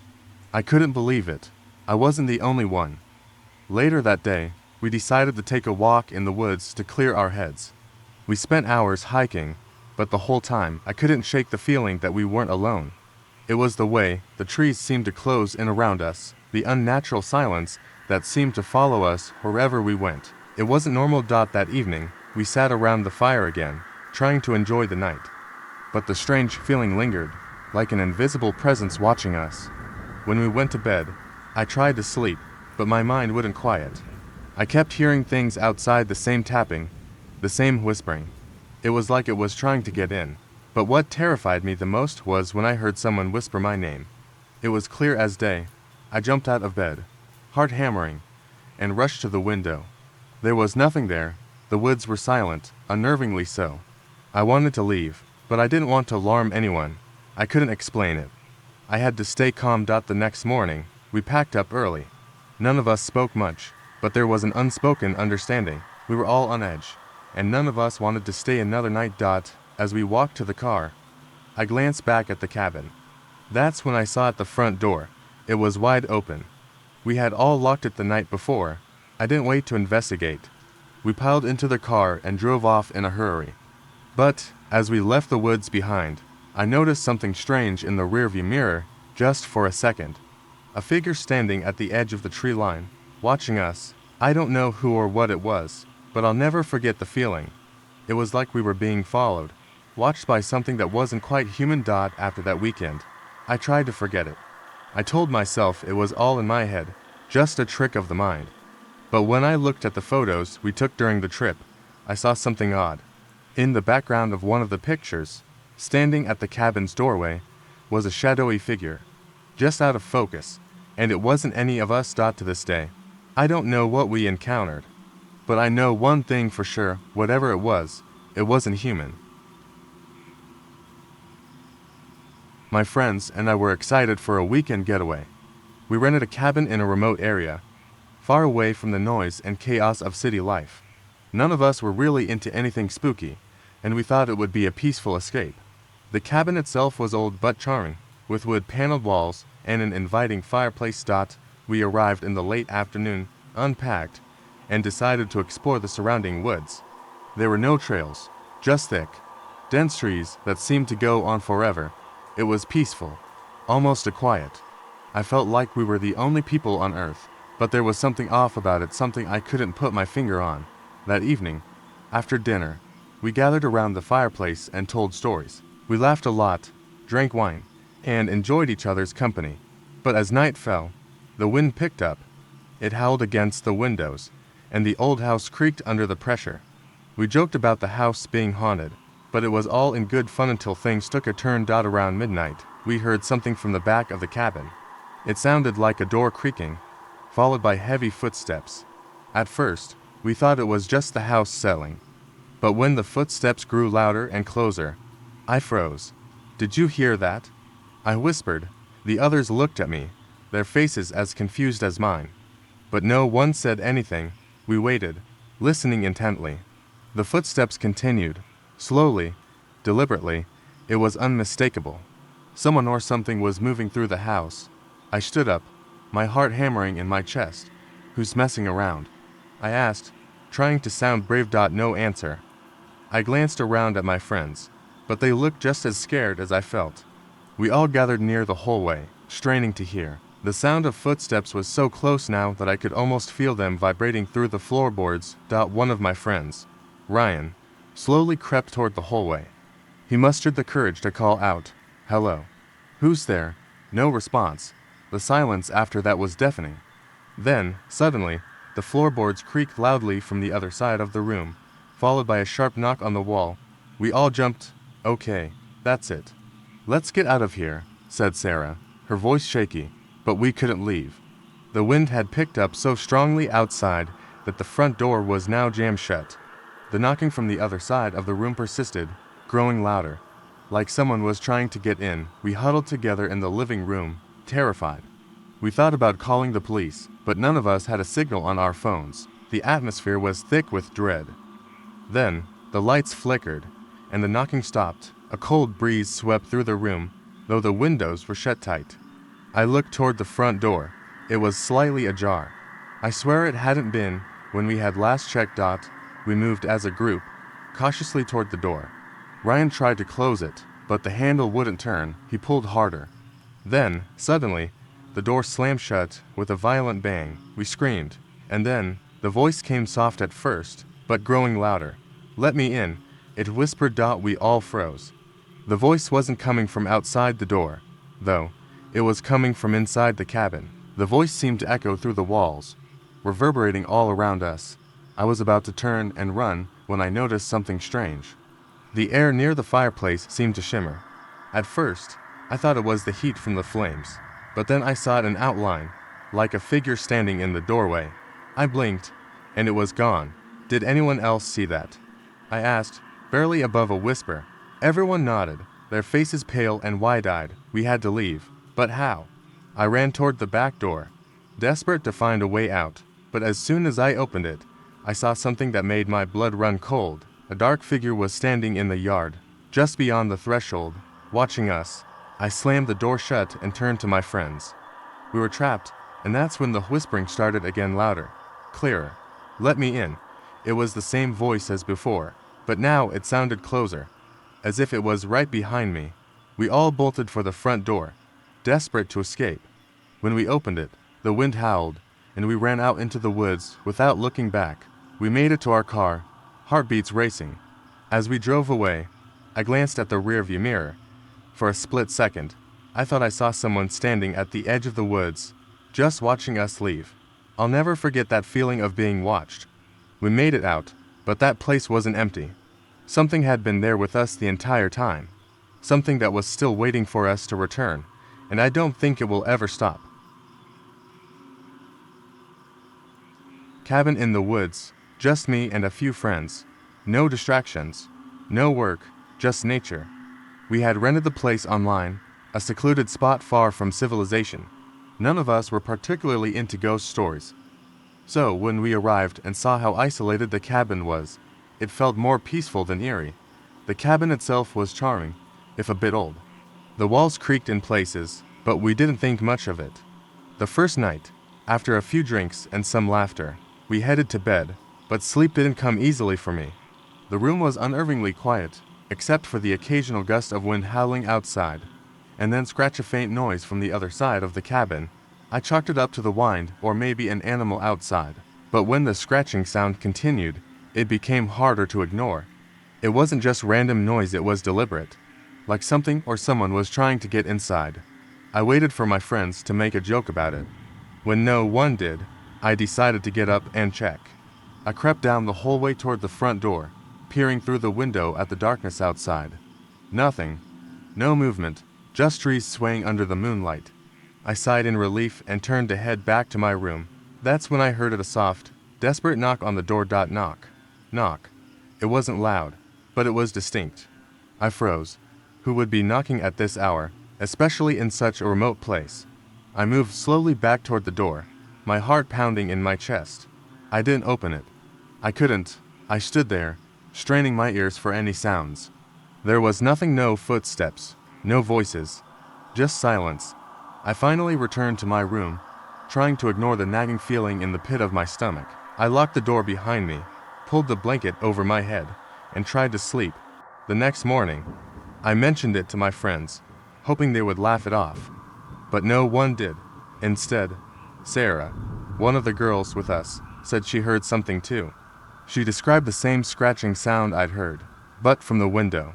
She had thought it was an animal at first, but the knocking she couldn't explain. We spent the day hiking through the woods, trying to clear our heads. It felt like the cabin was miles away from any other human being. Still, I couldn't shake the feeling that we weren't alone, that something was watching us. That night, after dinner, we were all sitting around the fireplace, and the conversation turned toward local legends. Apparently, the area was known for being haunted, or so the locals claimed.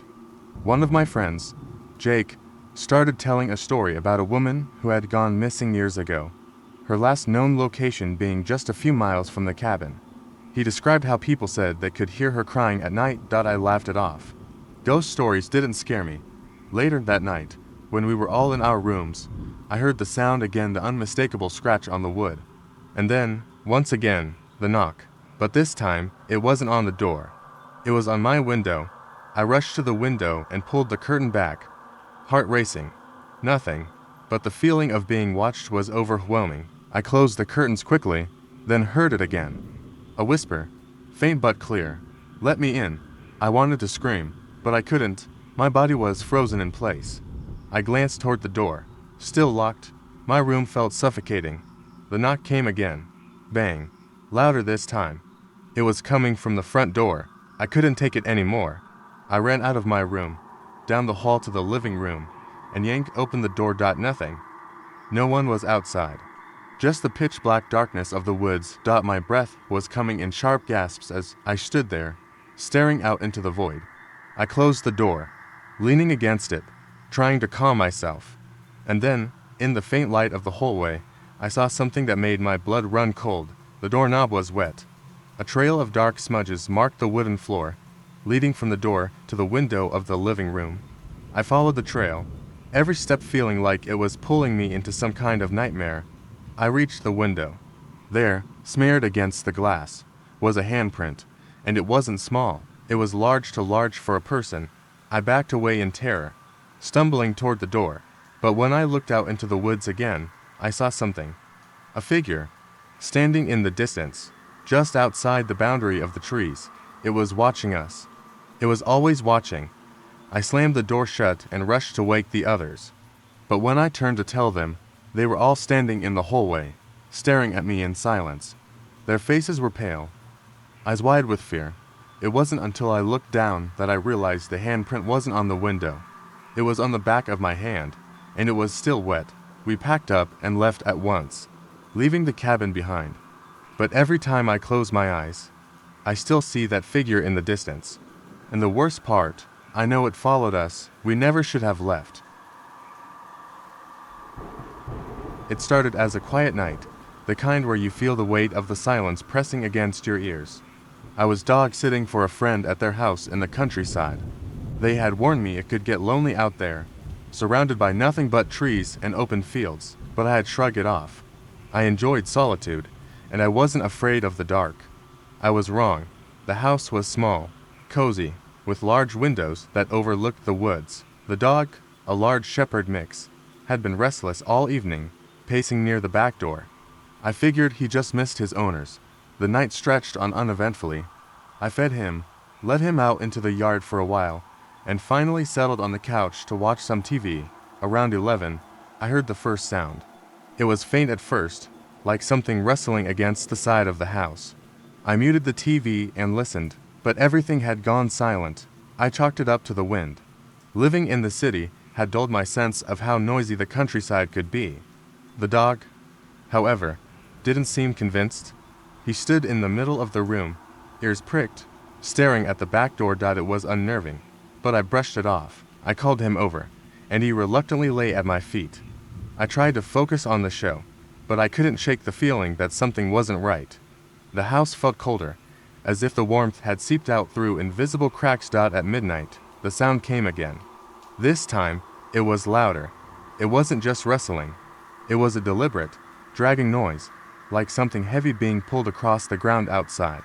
I stood up, my pulse quickening, and walked to the back door. The dog followed, his fur bristling. I flipped on the porch light. The yard was empty, the woods beyond it still and dark. The sound had stopped. I scanned the tree line, but saw nothing unusual. Taking a deep breath, I stepped outside to get a better look. The cold air stung my skin as I peered into the shadows. That was when the dog began to growl. A low, guttural sound that I had never heard from him before. His eyes were fixed on the far corner of the yard, where the light didn't quite reach. I followed his gaze, my heart hammering in my chest. At first, I thought it was just a trick of the light. A tall, misshapen figure stood at the edge of the trees, barely visible. It didn't move, it didn't make a sound. I blinked, and it was gone. My rational mind tried to make sense of it. Maybe I had imagined it. Maybe it was just a shadow. But the dog's growl deepened, and his body tensed as if ready to pounce. I backed into the house, locking the door behind me. The dog barked once, sharply, then fell silent. I tried to calm myself. I told myself there was nothing out there, that my imagination was running wild. But the unease didn't leave me. I decided to stay awake, just in case. Hours passed, and the night grew colder. The dog had settled at my feet again, but his ears twitched at every creak and groan of the house. At some point, I must have dozed off, because I woke to the sound of knocking.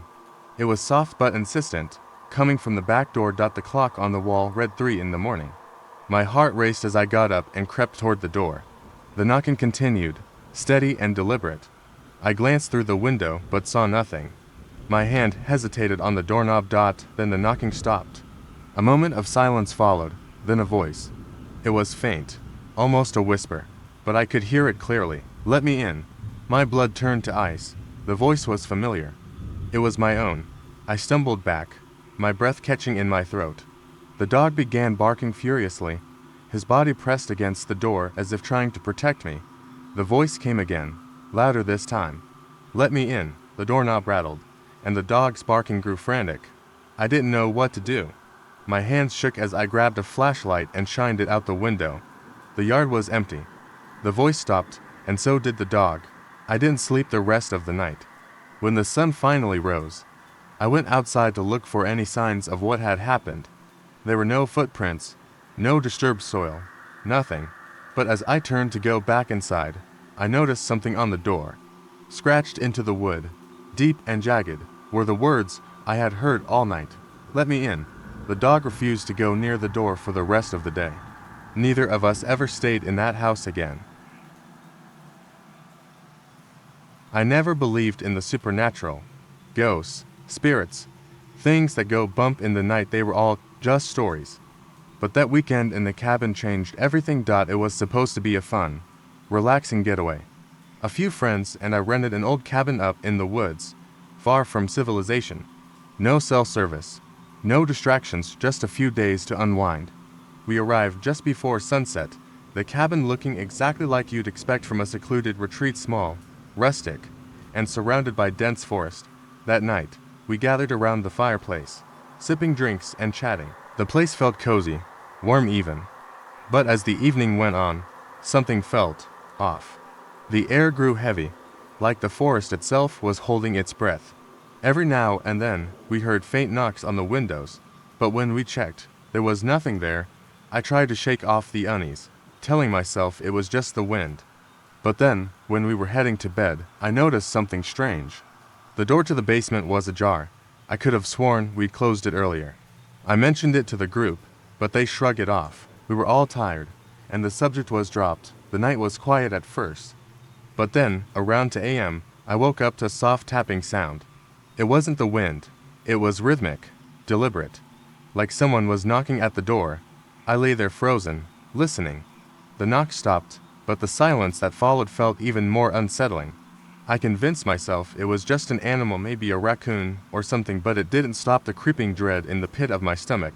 Around 3 a.m., the tapping returned, this time louder, more insistent. Then came a low voice, barely audible, but clear enough to send a chill down my spine. It whispered my name. Let me in. I sat up in bed, heart racing. My mind raced to explain it away. Maybe it was one of my friends playing a joke. But when I looked around, everyone was sound asleep. I didn't move. I couldn't. The air in the room felt thick, like something was pressing in on me. The voice came again, louder this time. Let me in. The door to my room creaked as if something was gently pushing against it. I wanted to scream, to wake up my friends, but I couldn't make a sound. It felt like whatever was outside could hear my every breath, my every movement.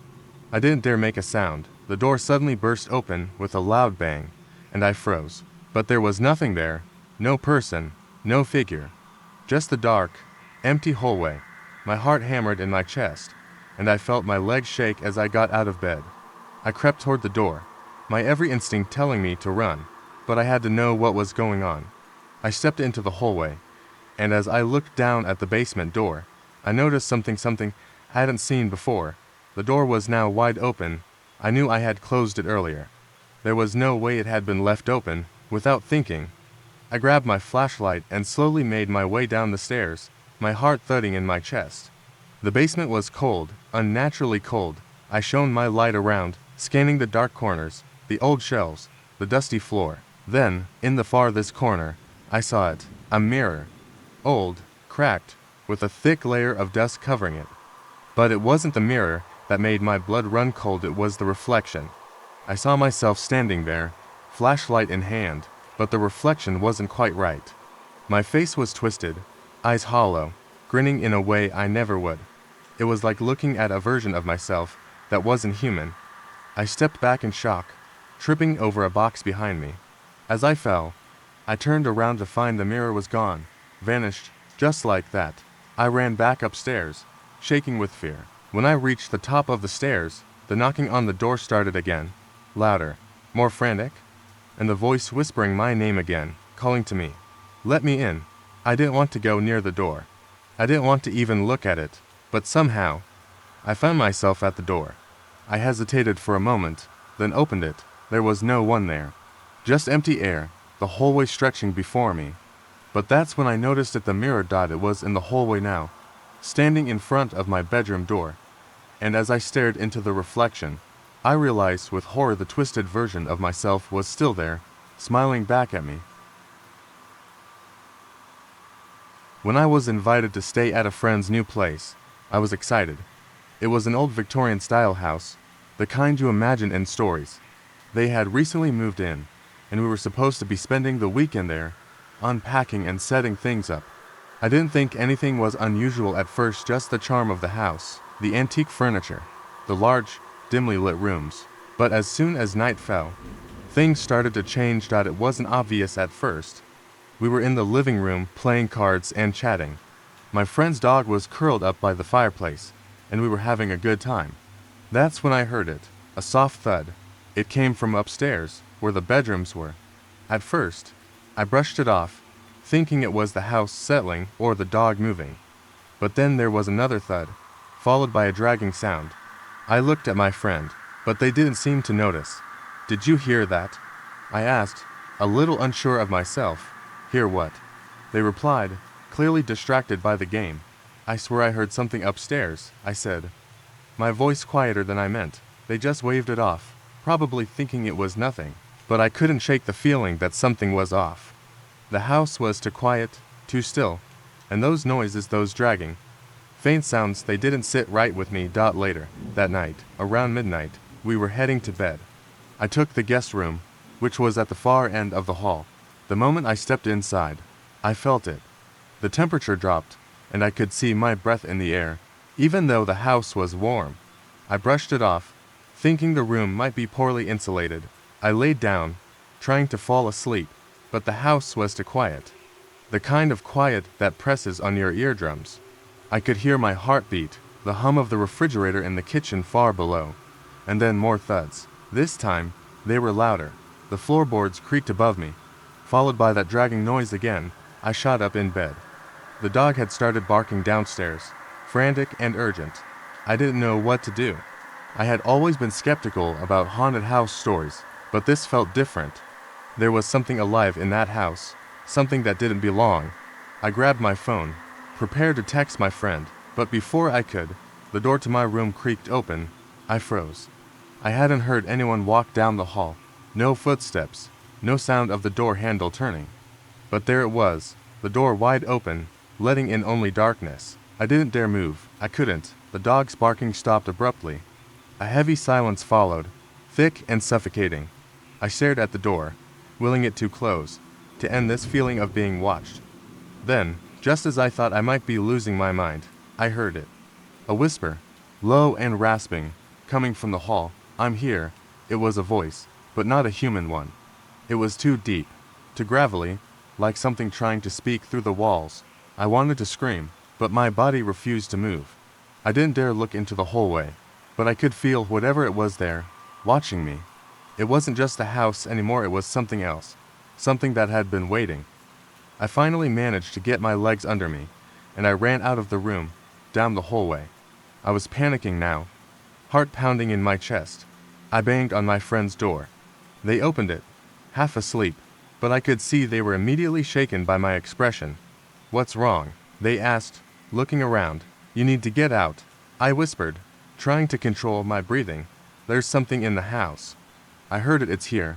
They looked at me, their face a mix of confusion and concern. But before they could respond, the dragging sound returned. It was louder now, closer. I turned toward the stairs, and there, standing at the top of the staircase, was the dog. But the dog wasn't barking. Its eyes were wide, pupils dilated. Its body was stiff, as if it had seen something it couldn't process. It was staring at something or someone that I couldn't see. I stepped back, and that's when I heard the unmistakable sound of footsteps coming down the stairs. Slow, deliberate, like someone was savoring the moment. The footsteps stopped at the bottom of the stairs. My friend and I stood frozen, not daring to make a sound. And then, just as the silence became unbearable, the dog turned and bolted toward the door. Without thinking, we followed. I didn't care about the rest of the house. I didn't care if we had to leave everything behind. I just had to get out. We made it to the car and drove off without looking back. When we finally stopped to catch our breath, I was shaking, my mind racing with what I had felt, what I had heard. But here's the part that still chills me to the bone. When I checked my phone, I saw I had a text from my friend. It had been sent hours earlier, while I was still in my room. It said simply, "You're not alone." We decided to go camping in the woods, a group of 4 of us, looking for an escape from the noise of the city. We'd set up our tents by a stream and spent the day hiking, laughing, and swimming. The kind of carefree joy that only comes with the silence of nature. But that night, everything changed. As the sun set, We built a campfire and roasted marshmallows. The air was still, the kind of stillness that feels unnatural. As the fire crackled, we heard something soft, almost too soft to notice, a rustling from the direction of the trees. We paused, and for a moment, everything felt off. "Did you hear that?" Jake asked, his voice low. I nodded. We all listened, but the sound stopped as suddenly as it had started. It was then that we saw it, a figure, barely visible against the darkness of the forest. At first, it seemed like a trick of the light, a shadow moving in the distance, but the shape didn't move like a human. It was too fluid, too wrong. "Probably a deer," I said, trying to laugh it off. But none of us seemed convinced. We stayed by the fire for a while longer, talking to mask the unease. But the wrestling didn't stop. It circled us, getting closer each time, as if whatever was out there was getting braver. Finally, we decided to go to bed, each of us retreating to our separate tents. But sleep didn't come easy. I was lying in my sleeping bag, staring at the ceiling of my tent, when I heard it. A whisper, so faint I almost thought I imagined it. It came from outside, just beyond the thin fabric of my tent. "Help me!" My blood ran cold. I froze, listening for more. Nothing. Was it a voice? Or the wind? I cautiously unzipped my tent, peeking out into the dark. There was nothing. No one. I was about to zip it back up when I saw something. Not a person, but a shape, barely visible under the cover of night. It was moving slowly, crawling on all fours toward our campsite. My heart hammered in my chest. I didn't know what to do. Should I wake the others? What if it was dangerous? I quickly zipped the tent shut and lay there, my breath shallow, until I heard a soft tap against the canvas. My stomach dropped. It wasn't the whine. Tap. The sound came again, followed by a low growl. I held my breath. The growling was coming from just outside my tent. I was frozen, terrified to make a sound. What was it? It didn't sound like an animal, more like a person, but distorted. I grabbed my phone, trying to turn on the flashlight, but it wouldn't work. The screen flickered, then went black. Panic set in. I had to get out of there. I slowly unzipped the tent, keeping as quiet as I could. The moonlight barely illuminated the clearing, but I could still see the dark shape just a few feet away from me. It was kneeling, its body trembling in a way that was unnatural. Its head snapped toward me. I gasped and slammed the tent flap shut, my heart racing. But then I heard something else. The voice again. But now, it wasn't just one whisper. It was multiple voices, all speaking at once. "Help us, please, they're coming." I grabbed my flashlight, my hands shaking. I couldn't think, couldn't breathe. I had to get out. I tried to wake Jake and the others, but none of them were answering. The voices grew louder, and the ground beneath my tent began to tremble as if something huge was moving underneath. And then it hit me. Everything I had thought was a whisper, a rustle, a figure in the dark wasn't outside. It was inside. It wasn't a monster from the woods. It was us, trapped, confused. The whispers weren't coming from outside the tent. They were coming from inside the fabric. I scrambled to unzip my tent, not knowing what I would find. The others were awake now, panicking too, looking around, their faces pale with fear. We stumbled out of our tents, our eyes darting around. We were no longer in the forest. The trees had vanished, and we stood in the middle of a dark, empty field. The sky above us was black and oppressive, the stars dim. Something snapped behind us, a loud crack of dry wood. We turned around and saw what I can only describe as a mass of dark, tangled branches, creeping toward us like fingers from the ground. Then the voices returned, clearer now, but they weren't speaking to us anymore. They were speaking through us. In my mind, in my body. We never leave. The branches reached out, brushing against our legs. It felt cold, sharp, like something dead. The ground started to shake again, and for a brief second, I thought we were back at the campsite. But I turned and saw the fire still burning, far off in the distance. Then, the voices stopped. We were alone, back in the forest. It started out as a routine patrol. I was assigned the northern section of the park, which is mostly dense forest and rugged terrain. The kind of place where hikers rarely go and where silence is thick, almost suffocating. My truck was parked at the edge of the woods, and I started my hike around dusk.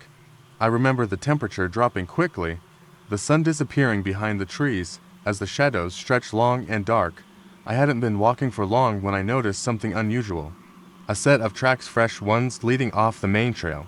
They weren't animal tracks, too big, too heavy. They were human footprints, but they looked odd, as if they'd been made in a hurry, with uneven strides and dragging steps. I didn't think much of it at first, assuming it was someone who'd gotten lost or maybe had too much to drink. I radioed it into my colleagues, just to be safe, then followed the tracks deeper into the woods. As I moved further from the trail, the air grew colder. The forest seemed to close in on me, the trees standing too close together, like watching eyes. I pulled my flashlight from my belt and shone it along the path ahead. That's when I saw it, a figure, standing motionless between two trees. It was tall, unnaturally tall. At first, I thought it was just a trick of the light, but as I got closer, I realized it wasn't a trick at all. The figure stood with its back to me, facing the dark, unmoving. Its clothes were tattered, its hair long and matted. I called out, trying to make my presence known, but the figure didn't respond. I took another step closer, my heart pounding in my chest. Something about it felt wrong, like I wasn't supposed to be there. My instinct screamed at me to turn back, but before I could move, it turned slowly, deliberately. Its face was hollow, like a mask, but its eyes, those eyes were dark, endless pits, and they locked onto mine. A cold wave of dread washed over me, and for a split second, I felt paralyzed, unable to look away. Then, without warning, it raised a hand, pointing toward the depths of the forest. I couldn't breathe. I couldn't move. I felt the urge to run, to flee back to my truck, but I couldn't tear my eyes away from that figure. It stood perfectly still, not even blinking, as if waiting for something, or someone. The air felt thick with an oppressive force, and my thoughts were racing. What was I looking at? Some kind of lost soul. A trick of the light, but it didn't feel like any of that. It felt like something ancient, something that wasn't supposed to be here. Suddenly, the silence was broken, a snap of a branch, and then another. The sound of something or someone moving just beyond the trees, in the direction the figure had pointed. My blood ran cold. I snapped out of my stupor and started running. I bolted down the path, my heart pounding in my ears. But I couldn't shake the feeling that something was following me. I dared not look back, but I could feel a movement in the trees, the sound of leaves rustling, soft footsteps just behind me. My radio crackled, but I couldn't answer. I was too out of breath, too terrified. I ran faster, stumbling over roots and rocks, my flashlight bouncing wildly in my hand. Just as I thought I might escape, I reached the point where the trail split, and in that moment, everything seemed to stop. The footsteps behind me were gone. I could hear nothing. Nothing but the sound of my own frantic breathing. I turned around cautiously, the hairs on the back of my neck standing on end. But I was alone. There was no one there. The woods were still, confused and shaken. I radioed in again, telling my colleagues about the figure, about the tracks, about what I'd seen. They assured me they'd send someone to check, but I couldn't shake the feeling that I was being watched. I stayed put for a while, unwilling to go further, when something on the ground caught my eye. Another set of footprints, but this time, they were fresh. They were mine. I looked back up at the split in the trail, the tracks I had been following. They weren't mine. The only set of prints in the forest that day, those dragging, uneven steps, had led me in a circle. I'd never left the spot. The figure had never moved. I had been walking in circles the entire time. Just a few friends heading into the woods for a weekend of hiking, campfires, and stargazing. We had chosen a remote spot deep in the forest, far from the usual tourist trails. The kind of place you only find if you're looking for it, and where the only sounds are the wind and the birds. We arrived just before dusk, the air thick with the scent of pine. It was beautiful, calm, and entirely untouched. We set up camp near a clearing. There was a small creek running through it, its water dark and swift. We didn't think much of it at first. We were laughing, unpacking, and excited to get the fire going. Everything felt normal, even peaceful. As night fell, the temperature dropped sharply. The fire crackled, casting long, flickering shadows on the trees around us. After a while, we noticed something strange. The woods, which had been so quiet earlier, seemed to quiet now. The usual sounds, crickets, rustling leaves, distant animal calls had vanished. It was unsettling, the way the night felt so unnaturally still. I tried to brush it off, telling myself it was nothing. But my friends noticed it too, and the unease grew. We huddled closer to the fire, exchanging nervous jokes to try and lighten the mood. But no one really felt like laughing anymore. That's when we heard the first noise. It came from deeper in the woods, the sound of twigs snapping underfoot, deliberate and slow. It was too regular, too rhythmic, as though something was pacing around the perimeter of our camp. We froze, staring at each other, unsure of what to do. At first, we thought it might be an animal, but this didn't feel like the movement of any creature we knew. The noise stopped, and for a few moments, all we could hear was the crackling of the fire and our own breaths. Then, a voice. It was faint but distinct, just on the edge of hearing, like it was coming from somewhere beyond the firelight. Leave. The word was soft, almost a whisper, but it was clear. We all looked at each other, our faces pale under the flickering light. None of us had spoken. It wasn't one of us. One of my friends, the most practical among us, grabbed his flashlight and stood up. "I'll check it out," he said, trying to sound brave. But his voice was shaking, and we all knew he was scared. We followed him, though none of us wanted to. We walked to the edge of the clearing, where the trees grew thick and dark. The beam of the flashlight swept over the forest floor, catching only shadows and the occasional glint of something reflective eyes. Maybe, but we couldn't be sure. The air felt heavy, thick, like it was pressing down on us. Then, the flashlight flickered and died. Panic set in immediately. We all pulled out our phones, but of course, there was no signal. It felt like the forest was swallowing us whole. I wanted to turn back, but something kept me frozen. The silence returned. Then came the whisper again, clearer this time, as if it was directly behind us. "Leave." Now, we spun around, our hearts racing, but there was nothing there. Just trees, just the night. We didn't stay long after that. We packed up quickly, more frantic than I'd ever seen any of us. The hike back to the car was silent, the eerie feeling of being watched never leaving us. Every crack of a branch, every rustle in the underbrush made our hearts skip a beat. We didn't stop until we reached the car, where we drove straight back to civilization. We didn't talk about it much afterward. None of us really wanted to. We told ourselves it had just been our imaginations running wild, that it was all just nerves and the dark playing tricks on us. But I know what I heard. A week later, I received a message from one of my friends. It was a picture, a blurry image of a tree. But in the corner, barely visible, was a figure, tall, shadowy shape, standing in the same spot where we'd heard the whispering. That wasn't the worst part. The worst part was that the figure in the photo was facing the camera, and in the place where its face should have been, there was nothing, just empty space. It was supposed to be a simple weekend getaway. A few friends, a campsite in the woods, and the kind of quiet that can only come from being far off the beaten path. We thought we were prepared. Tents, a campfire, enough food for 2 days, and a cooler full of cold drinks. But I'll never forget how quickly that peace shattered. It started with the walk to the site. We arrived late in the afternoon, and there was something off about the air. It was thick, almost suffocating, as though the forest itself was holding its breath. I shrugged it off. It was just the wilderness, right? Nature doing its thing.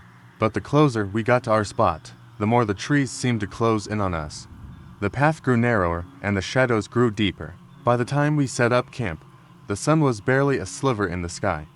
I'd heard the stories about strange things happening in the woods, voices on the wind, lights flickering in the distance, but I was skeptical. I was determined to have a good time, not let the usual campfire tales spook me. We set up the tents, lit the fire, and joked around. I figured it'd be the perfect escape, but then came the first odd thing. Around dusk, I noticed a figure standing at the edge of the trees, not moving, just standing there, watching. At first, I thought it was a person who had wandered off the trail, maybe another camper. But there was something wrong about how still they were. No shifting of weight, no fidgeting, just watching. I pointed it out to my friends, but when they turned to look, it was gone. I laughed it off. My friends did too. It was probably an animal or a trick of the light. But then, as the fire crackled and the darkness deepened, I noticed something else soft, deliberate footsteps, like someone was walking just outside the camp. Again, I told myself it was nothing. But the footsteps continued. They circled the camp, first to the left, then to the right. The hairs on the back of my neck stood up. At one point, I heard the unmistakable sound of a breath, shallow and quick, like someone was standing behind me. I spun around, but no one was there. I wasn't the only one who noticed. My friend Sam whispered, "Did you hear that?" We all heard it. Soft voices, too faint to make out, were carried on the breeze. They didn't sound like words, more like whispers, but the tone was unmistakable, a low murmur, as if a group of people was standing just beyond the reach of the firelight, talking in a language none of us understood. That's when we decided it was time to go. We started packing up our things, but as I turned to grab the cooler, I saw something that made my heart stop. A handprint on the outside of the tent, smeared, like something had been pressing against it. But we had all been standing inside the tent the entire time. No one had touched it. We stared at it for a long time, the fire crackling in the silence between us. The footsteps had stopped, but the whispers were getting louder, more insistent. Then, from the corner of my eye, I saw something moving in the trees. A figure, crouched low, weaving through the trunks. It was too fast, too fluid to be a person, too wrong. I wanted to scream, but I couldn't make a sound. My legs were frozen. That's when the first true jump scare hit. A loud bang, like something heavy being thrown against our tent. The entire structure shook, and the fire flickered, casting distorted shadows across the ground. We all stumbled back, our breaths ragged, and that's when we saw an unmistakable trail of blood, starting from the edge of the camp and leading toward the woods.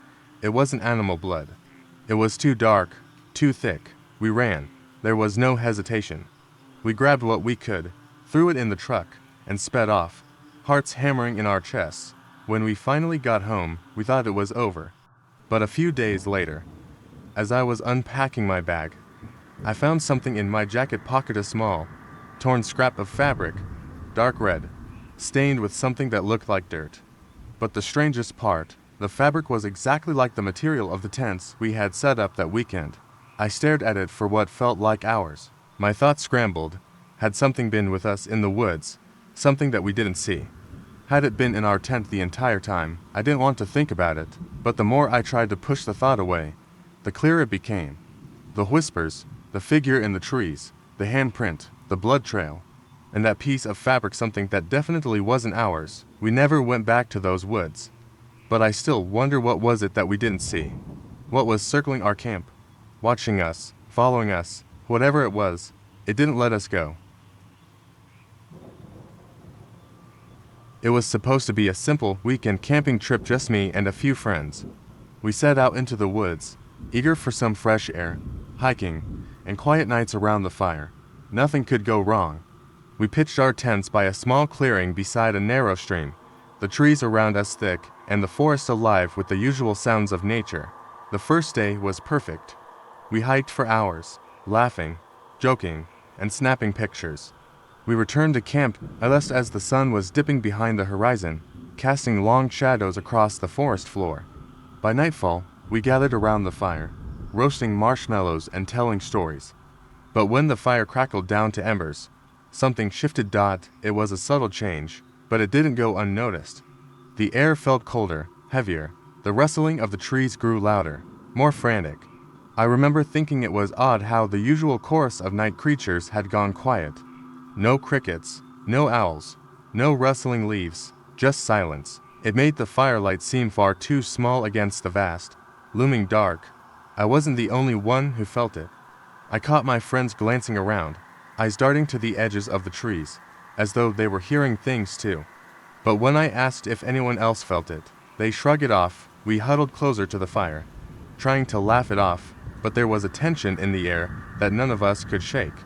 That night, I barely slept, tossing and turning in my tent, the sense of being watched pressing down on me. The next morning, we decided to pack up early. We'd seen all we needed to see, and the unease from the night before isn't something any of us wanted to ignore. But, as we began to gather our things, something strange happened. My friend Dave, who had been the first to wake up, looked horrified. He was staring at the ground near his tent, his face pale. "Hey, Guys, you might want to look at this. We followed him over, all of us a little nervous. At first, I thought it was just an animal track, perhaps a deer or a bear, but when I crouched down to inspect it, my heart skipped a beat. The print was enormous, far too large for any animal I knew to live in these woods. It was human-shaped, but twisted, the toes far too long, and the heel unnaturally deep. That's not possible, I whispered Dot as we all stood there, trying to make sense of it. A sudden rustling came from the tree line. It was fast to be an animal, and too deliberate to be the wind. We froze, hearts racing, but nothing emerged. Dave suggested we leave immediately, and no one argued. We packed up quickly, I scanning the surrounding woods as we hurried to break down the camp. The trees around us were unnervingly still, the silence now deafening, like the forest itself was holding its breath. We were halfway back to the car when it happened. A scream sharp, ragged, and full of terror split the air. We spun around, instinctively searching the woods. At first, we saw nothing, just the dark expanse of trees. But then, we noticed something out of place. Between the trunks, a figure was standing just out of reach of the shadows. It was tall, impossibly tall, and its outline was too faint to make out in detail. For a moment, I thought my mind was playing tricks on me. But then it moved. The figure stepped forward with a smooth, unnatural grace, its long, spindly limbs stretching far beyond what should have been possible. It didn't make a sound as it moved, but its presence was enough to paralyze us with fear. Run, Dave finally managed to rasp, and we did. We ran through the woods like we'd never run before, stumbling, tripping, barely able to keep our footing. The figure was gone, but we all felt its eyes on us. Following every step, we reached the car, breathless, eyes wild. The woods behind us seemed impossibly far away as we drove, the eerie silence still clinging to the air. But it wasn't until we were miles down the road, trying to shake off the adrenaline, that we realized something strange. We'd left our phones back at camp. We stopped at a gas station to grab a charger and checked our messages. There was one, sent to all of us in the middle of the night. I see you. It had come from Dave's phone. But when we checked it, he was sitting right next to us. His phone was in his hand, and it hadn't been touched. We all stared at it, the words hanging in the air. How had it sent that message, and, more terrifyingly, who had sent it? It was supposed to be a simple weekend camping trip, just me and my friends. We had all done it before, hiking into the woods and setting up camp for a night of storytelling, laughs, and maybe a few beers. But this time something felt different, like the air was thick with unease. We didn't know it yet, but our plans were about to change, and none of us would ever forget the night that followed. We arrived at the campgrounds just before dusk, and the sun was dipping behind the trees. The forest was dense, the kind of place where the shadows stretched long and the wind whispered through the branches. After unpacking and setting up the tents, we gathered around the campfire. Everything felt normal at first, the smell of roasting marshmallows, the crackling of the fire, the familiar banter between friends. But, as the night wore on, things started to shift. Around midnight, as we were telling ghost stories, we heard something strange. A twig snapped in the distance, followed by the unmistakable sound of footsteps on the dry leaves. It wasn't just one set of footsteps though, it sounded like two, maybe three. We all froze, straining to listen, but the forest was eerily silent again. At first, we joked about it, suggesting it was just a deer or some other animal. But I couldn't shake the feeling that something was watching us. We brushed it off and continued our conversation, but I couldn't ignore the creeping sensation in the back of my mind. The footsteps didn't stop. They just kept lingering, always out of reach. Around 2 a.m., we decided to go to bed. As we lay there in the dark, trying to get comfortable in the tents, I heard the rustling again. It wasn't far from us now, and the sound seemed almost deliberate, like someone was walking slowly, circling the camp. I lay still, listening, my heart pounding in my chest. Suddenly, the sound stopped. I held my breath, waiting, but nothing came. I told myself it was just an animal, maybe a raccoon or something. I tried to sleep, but the uneasy feeling wouldn't go away. Then, there was a loud crash from the edge of the campsite, followed by a low growl. I shot up, my heart racing, my body drenched in sweat. We all scrambled out of our tents, panic setting in. We gathered by the fire, looking around nervously. The growling came again, closer this time. It sounded like something large, but not quite an animal. It was too deep, too guttural. My friends were whispering in frantic voices, but I couldn't focus on what they were saying. My eyes were locked on the trees, waiting for something to emerge from the darkness. That's when we saw the figures standing, just outside the firelight, silhouetted against the trees. They weren't moving, they were just standing there. At first, I thought they were other campers, but they didn't look right. Their shapes were off, too tall, their limbs unnaturally long. One of them tilted its head slowly toward us, and I could feel the cold seeping into my bones. A shiver ran down my spine as I realized they weren't human. They were something else. I felt the hairs on the back of my neck stand up as the growling started again, louder now, almost like a warning. My friends were whispering urgently to each other, but I couldn't tear my eyes away from those figures. They didn't move closer, but they didn't leave either.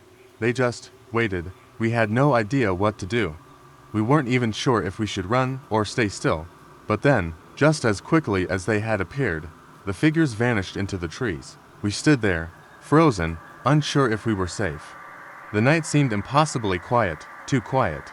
I thought maybe it was over, that it had been a trick of the light, but I knew deep down that wasn't true. Something had been there with us, something we couldn't understand. We huddled together by the fire. Our nerves shot until morning came. The sun slowly crept over the horizon, dispelling the darkness and the terror we had felt. The forest seemed calm again, almost peaceful, as if nothing had happened. We quickly packed up our gear and left the campsite, none of us daring to speak of what we had seen. It wasn't until we returned home that I had a chance to look at the photos we'd taken that night. We had taken several shots around the campfire, mostly of us laughing and enjoying the night. But in the background of one photo, just behind the trees, there were two figures standing, just like the ones we had seen. But this time, they were clearer, and the worst part, they weren't just standing there, they were smiling. A cold chill ran down my spine as I stared at the photo. I don't know what we encountered that night, but I know one thing for sure. Whatever it was waiting for us, and now, I don't think it's finished yet. It was supposed to be a fun weekend camping trip with friends, a chance to disconnect from the world and reconnect with nature. We drove deep into the woods, far from any civilization, surrounded by towering trees and the chirping of crickets. The sun hung low in the sky as we set up our tents, laughing and joking as we prepared for a night under the stars. As darkness fell, we gathered around the campfire, roasting marshmallows and sharing ghost stories. The air was thick with the smell of smoke and pine, and our laughter echoed in the stillness of the forest. As the fire crackled, Yena, always the adventurous one, suggested we take a night hike to explore the area. We hesitated for a moment, glancing at the dense blackness beyond our campfire's glow. But her enthusiasm was infectious. With flashlights in hand, we set off into the woods. The deeper we ventured, the more the atmosphere shifted. The playful sounds of our camp faded, replaced by an eerie silence that seemed to absorb even our whispers. I could feel the chill in the air, a shiver creeping up my spine, but I brushed it off as excitement. Yena led the way, her flashlight beam darting across the trees, illuminating the twisted roots and gnarled branches. The darkness felt alive, watching us as we walked. Suddenly, I heard a faint sound, a strange rustling in the underbrush behind us. I turned, peering into the dark, but saw nothing. The others seemed oblivious, too caught up in their conversation. I hurried to catch up, shaking off the unease. But as we continued deeper into the forest, the rustling returned, louder this time, like something was following us. My heart raced, and I called out to the group, but my voice wavered. They paused, and Yena turned, her face illuminated by the flashlight, concern etched on her features. "What's wrong?" she asked, her voice steady but low. I hesitated, unsure if I should share my paranoia. "I think something's out there," I said, forcing a laugh to mask my fear. Just then, we all heard a loud clank, metal against metal, echoing through the trees. The laughter died in our throats, replaced by a shared glance of dread. Yena shone her flashlight toward the sound, revealing a shadow moving between the trees, but it was gone before we could make out what it was. Panic rose in my chest as the chains rattled again, and we exchanged terrified looks. "Let's go back," Matt said, his voice barely above a whisper. Nods of agreement followed, and we turned, but before we could take a step, the rustling intensified, and a series of lights appeared in the distance, moving slowly toward us. Lanterns bobbed along the forest floor, casting an eerie glow on the trees. I could feel my heart pounding in my ears. We ducked behind a thick bush, pressing against each other in fear. From our hiding place, we watched as figures emerged from the shadows. They were draped in white cloth, their faces obscured by grotesque masks, each carrying a lantern that flickered ominously. My stomach churned as I counted at least 10 of them, marching in eerie synchronization, chains rattling around their ankles. "What the hell are they?" Aaron muttered, eyes wide. I had no answer, but a chilling fear coursed through me. The figures continued past us, their footsteps muffled by the underbrush, the light from their lanterns flickering ominously. We held our breath, waiting for what felt like an eternity, until they finally vanished into the darkness. Once we were sure they were gone, we scrambled back to camp, adrenaline fueling our movements. As we arrived, our relief turned to horror. Our campsite was ransacked, tents overturned, the fire extinguished, and the food scattered. But it was what lay on the ground that made my blood run cold. In the dirt, words were etched with something sharp. "We know you're here." Screams of panic erupted from my friends as we grabbed what we could, the realization of our vulnerability sinking in. We bolted to the car, frantically packing our belongings, hearts racing with terror. But just as we were about to leave, Yena screamed again, pointing into the woods. There they were, those same figures, standing at the edge of the tree line, lanterns glowing in the dark. I slammed the car door, my breath coming in ragged gasps. We drove away, leaving the horrors behind, but as we passed the edge of the forest, I caught a glimpse of one of the figures standing among the trees, its mask staring blankly at us, lantern held high, as if to say we were never truly alone. Even now, I can't shake the feeling that those masked figures are still out there, waiting in the dark. When I was younger, I spent many weekends camping with friends in the woods. This one particular trip was planned to celebrate the end of summer, just before school started. It was me, my cousin Emily, and our 2 friends, Jake and Sarah. We set up camp in a remote area, far from the busy trails and the noise of the city. The trees were tall and the air smelled of pine, a crispness that reminded us of adventure. After setting up our tents, we gathered around the campfire, roasting marshmallows and telling ghost stories as dusk turned to night. Sarah had brought her guitar, and we strummed out tunes under a star-filled sky. As the night deepened, I felt a strange energy in the air, almost electric, but I shrugged it off as excitement. As the fire crackled, Emily suggested a night hike. The woods were dark and inviting, and fueled by our earlier stories, we decided to go for it. We grabbed our flashlights and made our way into the forest. The moment we stepped off the clearing, the sounds of the night enveloped us. The chirping of crickets was punctuated by the rustle of leaves, a haunting symphony that was both thrilling and unnerving. We walked for what felt like an hour, chatting and laughing, when suddenly a loud rustling came from the bushes nearby. It sounded almost like a growl. The laughter died instantly, replaced by a heavy silence. We exchanged nervous glances, each of us wondering if we should turn back.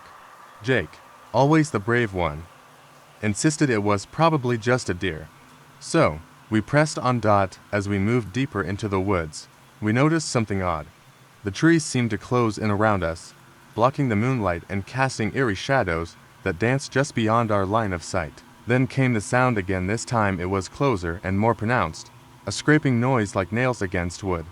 My heart raced, but curiosity pushed us forward. Just then, we stumbled into a small clearing, illuminated by our flashlights. There, we found an old, dilapidated cabin, its windows shattered and door hanging off its hinges. It looked abandoned, yet there was a strange feeling that we weren't alone. Despite the unease creeping over us, we approached the cabin, driven by adrenaline and the need for exploration. As we neared the door, I noticed something glimmering in the dirt. I knelt down to inspect it and gasped. It was a small, rusty key. I turned it over in my hand, feeling the weight of its history.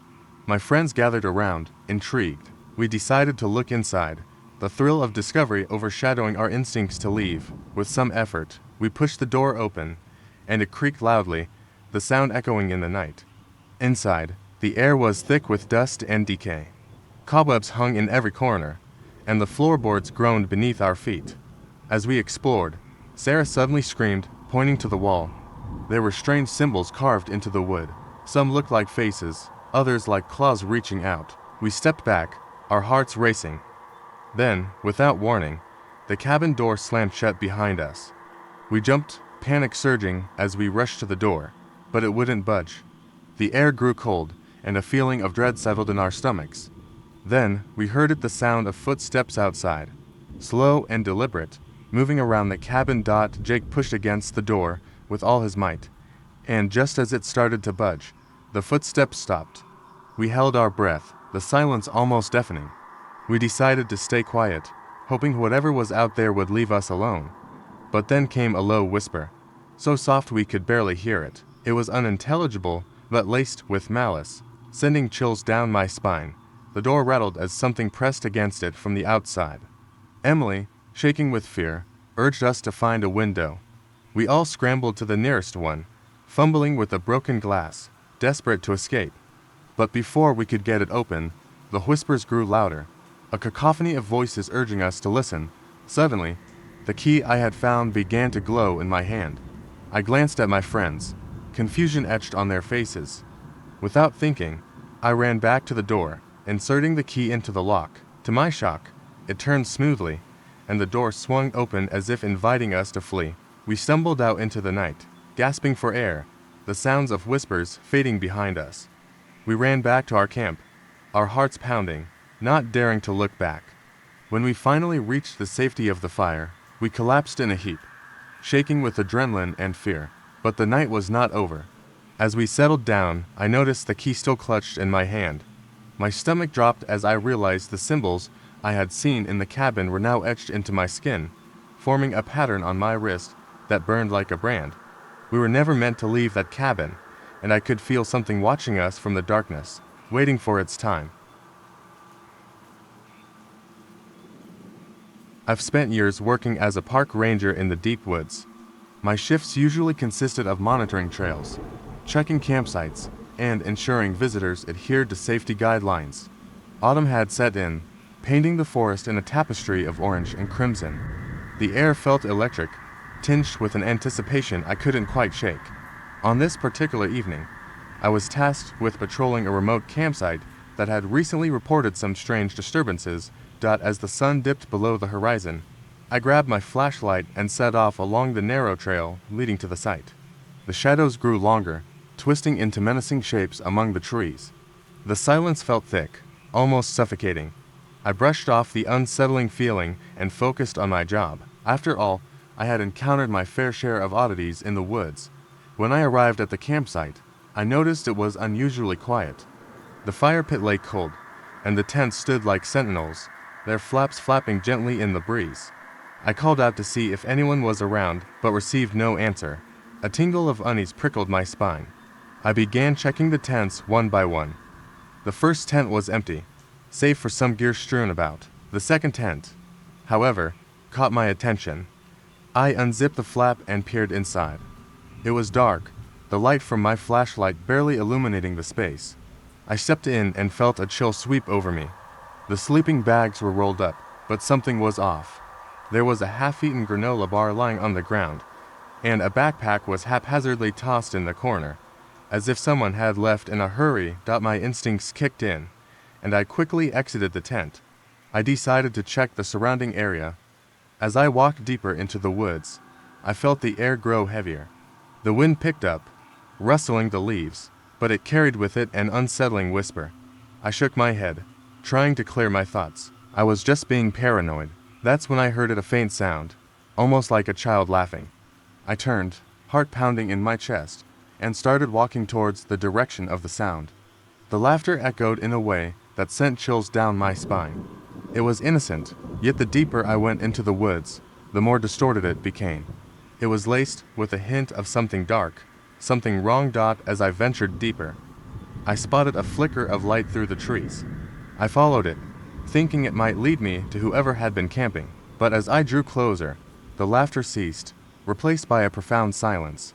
I stepped into a clearing and felt my breath catch in my throat. There, in the center, stood a massive tree, its gnarled branches reaching out like skeletal fingers. At the base of the tree lay a circle of stones, each one covered in strange markings. I crouched to examine them, feeling a sense of dread wash over me. Just then, I heard rustling behind me. I whipped around, flashlight beams slicing through the darkness. Nothing was there. I was alone. Or so I thought. Suddenly, a sharp whisper cut through the air, sending icy fingers creeping up my spine. It was a voice, chillingly familiar, echoing my name.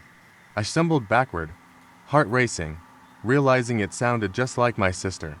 Confused and terrified, I called out, asking if anyone was there. The whispers intensified, now blending into a cacophony of voices, all calling my name. My heart pounded louder, drowning out the chaos. I felt disoriented, panic threatening to take hold.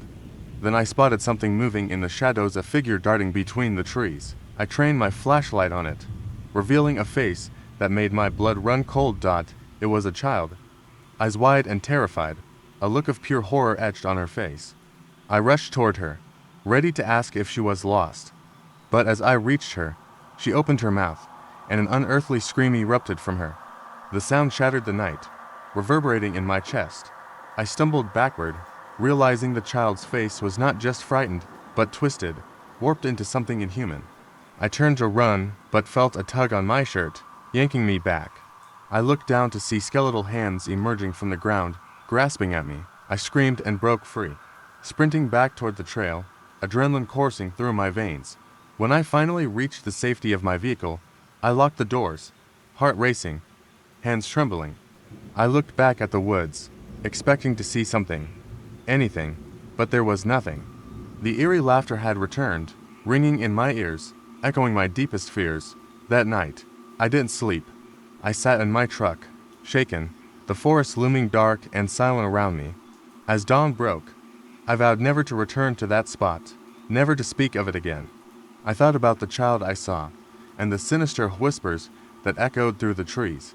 I knew one thing for certain: the woods were alive with secrets, and some truths were best left buried. As a park ranger, I've learned to appreciate the serenity of the woods, but that serenity can quickly turn into dread. It was the first week of October when I received a call about a family camping deep in the woods. They'd set up their tent near a secluded lake, and the father reported strange sounds echoing through the trees, unnatural and unsettling. I assured him I would investigate and packed my gear, feeling a growing unease. It was late afternoon when I set out, the sun dipping lower and casting elongated shadows. The path twisted through dense foliage, each step echoing in the silence. The vibrant hues of autumn leaves were almost too beautiful to warrant concern. Still, I couldn't shake the feeling that something was off. As I approached the campsite, the air thickened with tension. I spotted their tent nestled among the trees, but noticed something strange. The campsite was eerily quiet. I called out, but only the wind responded. My instincts screamed at me to turn back, but I pressed on, pushing aside the gnawing feeling in my stomach. The first thing I noticed was a half-empty cooler, and my heart sank. It was as if they had just left, but something felt wrong. I stepped inside the tent, half expecting to see the family gathered around, but it was empty. Their sleeping bags were laid out, but personal items were strewn around as if they had been in a hurry. A flicker of movement caught my eye from outside. I stepped out cautiously, scanning the area. That's when I heard a low, rhythmic thumping noise coming from the edge of the forest. I followed the sound, my pulse racing. The trees thickened, their branches twisting together like skeletal fingers. As I approached, the thumping grew louder and seemed to pulse in sync with my heartbeat. My flashlight flickered, and I cursed under my breath as I tightened my grip. The beam of light revealed a tall figure standing at the edge of the trees. It was covered in dark, matted hair, and its limbs appeared unnaturally long. I was paralyzed for a moment, and then it turned its head toward me, its eyes glowing faintly in the darkness. Before I could react, it vanished behind the trees, leaving only the echo of its thumping sound. Fear coursed through me, and I bolted back toward the campsite. I had to find the family and get them out of here. As I ran, the woods seemed to close in around me, branches clawing at my clothes, as if trying to hold me back. When I reached the campsite, I quickly grabbed my radio to call for backup, but it crackled with static. The fear clawing at my throat deepened. Just then, I heard a scream piercing and desperate coming from the direction of the lake. I sprinted toward the sound, praying I wasn't too late. I emerged onto the lake shore, and there they were, the family huddled together, staring wide-eyed at something in the water. I followed their gaze, and my stomach dropped. The figure I had seen earlier was now standing knee-deep in the lake, water dripping from its elongated limbs, its face obscured by shadows. In an instant, it turned its head toward us, and I felt a jolt of terror as it took a step forward, moving as fluidly as a shadow. Just then, the family scrambled back, and I shouted at them to run. I grabbed the father's arm, urging him to get his family moving. We ran back through the trees, the fear propelling us forward. I led them to a clearing where we could see the distant glow of the park's visitor center. It felt safe, and the sound of the creature faded behind us. We reached the building, breathless and terrified, but when I turned to check on them, my heart sank. The family was gone, no footprints in the mud, no sign of their presence. I stumbled back, my mind racing. I had been talking to a family just moments before. I called out for them, panic flooding my senses. Then, I turned around, and there it was again, the creature. This time, it was standing right behind me, a chilling grin stretching across its face. I was frozen in place, but before I could scream, it whispered in a voice that chilled me to the bone. "You shouldn't have come here." And then it vanished into the shadows, leaving me alone, surrounded by the dense woods, knowing that whatever had taken the family would not stop until it claimed me too. As a park ranger, I had seen my fair share of strange occurrences in the deep woods, but nothing could prepare me for what happened on that chilly October evening. It was the end of the camping season, and the air was filled with a crispness that hinted at the winter to come. I was on patrol, ensuring the last few campers packed up and left before dark. I was nearing a secluded part of the park when I noticed a flickering light through the trees. Curious, I veered off the trail, thinking it might be a camper who had lost their way. The forest grew denser as I approached, and the sunlight dimmed. It felt like I had stepped into another world, one where the shadows loomed heavier and the air turned thick with tension. As I crept closer, I saw a tent. The glow of a lantern inside flickered rhythmically, casting ghostly shadows. I called out, but there was no response. I cautiously stepped up to the tent and unzipped the flap. Inside was a family: mom, dad, and 2 kids, all huddled together, fear etched on their faces. I asked what was wrong, and they glanced at each other, their eyes wide. The father spoke in a hushed tone, saying they heard strange noises outside. At first, they thought it was just the wind, but as the night progressed, it grew more unsettling. He mentioned hearing what sounded like whispers and the rustling of leaves. But then came the worst part. Just before I arrived, they saw a shadow pass by their tent, something tall and thin that walked onto legs but didn't look entirely human. I tried to reassure them, telling them it was probably just a deer or another animal. But the uneasy feeling in my gut told me otherwise. I suggested they pack up and follow me back to the ranger station. They agreed, relieved to leave the tent behind. As we began to gather their things, I noticed something strange outside. The whispering had returned. It was a low, unintelligible sound, echoing from the depths of the trees. The family froze, their eyes darting around, and I felt the hairs on the back of my neck stand up. I shone my flashlight into the darkness, but all I could see was the black expanse of trees. The whispers grew louder, swirling around us like an angry wind. I told everyone to stay close and led them away from the tent, my heart racing. Suddenly, a loud crash echoed from behind us. We turned to see the lantern flicker violently before going dark. Panic surged through the family as I pushed them to move faster. We trudged through the underbrush, branches snagging at our clothes, the whispers following us, echoing like a taunt. The feeling of being haunted crept into my bones. We reached the trail, and relief flooded over me as we emerged into the dim light of dusk. I hurried the family along the path, keeping an eye over my shoulder. That's when I saw it.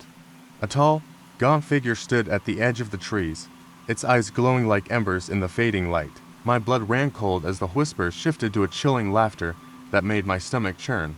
I urged the family to keep moving, and we hurried down the path, adrenaline pumping through my veins. We finally reached the ranger station, where I quickly ushered them inside. As I locked the door behind us, I glanced back out into the woods. The figure was gone, but the laughter lingered, an echo that hung in the air. After the family calmed down, I began to explain what had happened, hoping to downplay the fear. But just then, the radio crackled to life, breaking the silence. It was another ranger reporting strange noises and shadows seen near a different campsite. My heart dropped as the realization hit me there were more campers in danger. I turned to the family and promised them they would be safe inside while I went to assist. I couldn't shake the feeling that we had interrupted something that shouldn't be disturbed, something that was now angry at us for our intrusion. As I ventured back into the woods, the laughter returned, taunting me. I followed the sounds. Each step felt like a descent into madness. The trees closed in around me, and suddenly I tripped over a root, tumbling to the ground. When I looked up, the figure loomed over me, closer than before. I scrambled to my feet and bolted back toward the station. Bursting through the door, I slammed it shut and locked it, breathing heavily. I turned to find the family staring at me, their faces pale. But behind them, in the shadows, stood the very same figure that had chased us. Its eyes flickered in the dim light, a sinister grin spreading across its face. And in that moment, I understood the truth. The woods were alive, and it would always have a way to reclaim what was taken from it. The laughter echoed in my ears, and I knew we had merely survived a night in its domain. But as long as we remained vigilant, perhaps we could outlast its terrifying grasp. It was late October when I got called for an evening patrol deep in the woods. I had been a park ranger for a few years, but I had never seen the woods this empty. The leaves had turned vibrant shades of orange and red, but a chill in the air warned me that winter was creeping in. My radio crackled with static as I drove deeper into the forest. I flipped on my flashlight, its beam cutting through the dense trees. As the sun dipped below the horizon, the woods transformed into an eerie labyrinth of shadows. I stopped at a clearing where a family had set up camp. They were enjoying a quiet night by the fire, laughter echoing in the silence. I waved and continued on my patrol, reminding myself to check back later. The forest felt alive. The rustling of leaves, the snapping of twigs, and the distant hoot of an owl all combined to create an unsettling symphony. As night fell, the family's laughter faded into the distance, replaced by a profound silence. I made my way to the nearby trails, feeling the hairs on my neck prickle. It was then that I heard something, a low, guttural growl. I froze, my heart pounding in my chest. The sound was coming from the direction of the family's campsite. I radioed dispatch, but received no response. Anxiety coursed through me as I made my way back to the clearing. The fire was now just glowing embers, the tent sagging and unlit. I called out, hoping for a reply. Silence. Then I saw a dark figure, lurking just beyond the tree line. My flashlight flickered, illuminating the creature for a split second. It was tall and thin, its limbs unnaturally long, and its eyes glowed like embers. I stepped back, my mind racing. It couldn't be real. I had to get to the family. As I ran, the air grew colder. I stumbled into the campsite, breathless and panicked. The tent was empty, and their belongings lay scattered. I yelled for them again, the sound echoing through the stillness. Just then, I heard a rustle behind me. I turned, flashlight raised, ready to confront whatever was there. The figure stepped into the light, but it wasn't what I expected. It was the father from the family, his eyes wide with fear. He looked disheveled, as if he had been running. He grabbed my arm, breathing heavily. "It's not safe here," he gasped. "We need to leave now." Before I could ask what happened, I heard the growl again, closer this time. The man's grip tightened. We rushed away from the campsite, stumbling through the underbrush. The darkness closed in around us, and I could feel the weight of something behind us. I led him toward the road, but just as we reached the edge of the forest, I glanced back and saw the creature. It was closer now, its twisted form illuminated by the moonlight. Panic surged through me, and I yelled for the father to hurry. We ran, pushing ourselves through the thick brush, the creature's growls echoing in the night. Just when I thought we would be overtaken, we burst out onto the road. The safety of the streetlights was a relief, but I dared not look back. We collapsed on the pavement, gasping for breath. I turned to the father, ready to ask what he had seen. His face was pale, eyes wide with disbelief. "We thought it was just a bear," he stammered. "But it wasn't. It was something else." As we sat there, catching our breath, I noticed the lights of my truck in the distance. Relief washed over me, but as I stood to head toward it, I glanced back one last time.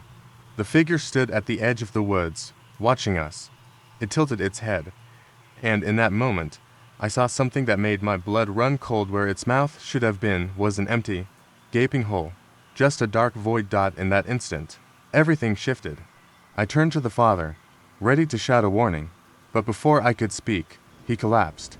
I rushed to him, panic setting in. He was gone, lifeless, but the terror wasn't over. As I looked back toward the woods, the figure was now gone, just darkness. The weight of dread settled in my stomach, and I realized the truth. It hadn't been just a creature, it had been feeding on fear. I got up, my heart racing. I sprinted toward my truck, knowing the woods held more secrets than I had ever imagined. Whatever had taken that family was still out there, waiting for its next victim. It was a late autumn evening when I began my shift as a park ranger. The air was crisp, and the last vestiges of daylight seeped through the dense canopy of trees, casting long shadows on the forest floor. I loved this time of year. The vibrant colors, the quiet that enveloped the woods as most campers had already packed up for the season. I took my first stroll down the main trail, making sure everything was in order. About an hour into my rounds, I received a radio call from a family camping near the far end of the park. They reported odd noises outside their tent, sounds that didn't match the usual wildlife. I assured them I would head over immediately. Their campsite was a good hike away, and with each step, I felt the growing tension in the air, as if the woods were holding their breath. By the time I reached their site, the sun had completely vanished. A chill ran down my spine as I stepped into the clearing. The tent was unzipped, and I called out, but no one answered. I shone my flashlight into the tent. Their belongings were scattered inside, but the family was nowhere to be found. I felt a wave of unease wash over me. That's when I heard a low growl, deep and guttural, reverberating through the trees. It sent a shiver racing up my spine. I turned off my flashlight, straining to hear better. The growl came again, louder, closer. It wasn't a bear. It felt almost human, twisted in some unnatural way. I backed out of the tent slowly, my heart pounding. As I stepped outside, the hairs on my neck stood on end. My flashlight flickered, and I could have sworn I saw movement at the edge of the clearing. I called out for the family, my voice shaky and barely audible. Then, just at the tree line, I saw a figure, tall and thin, partially obscured by darkness. It stood unnaturally still, its head tilted at an odd angle. I felt my pulse quicken. I tried to convince myself it was just a trick of the light, but the creature took a step forward, and I could see its face, or what I thought was a face. It was pale, featureless except for deep, hollow eye sockets. My breath caught in my throat as it let out another growl, echoing through the night. I sprinted back to my vehicle, adrenaline propelling me forward. I fumbled for the radio, trying to call for backup, but the static crackled loudly, making my heart race even faster. I finally managed to get a message out, desperate for someone to respond. I jumped into the truck and locked the doors, staring out into the abyss of trees surrounding me. Moments felt like hours, and I was about to lose hope when another ranger arrived, his headlights cutting through the darkness. I felt a wave of relief wash over me as he stepped out. I quickly explained what I had seen, my words tumbling out in a rush.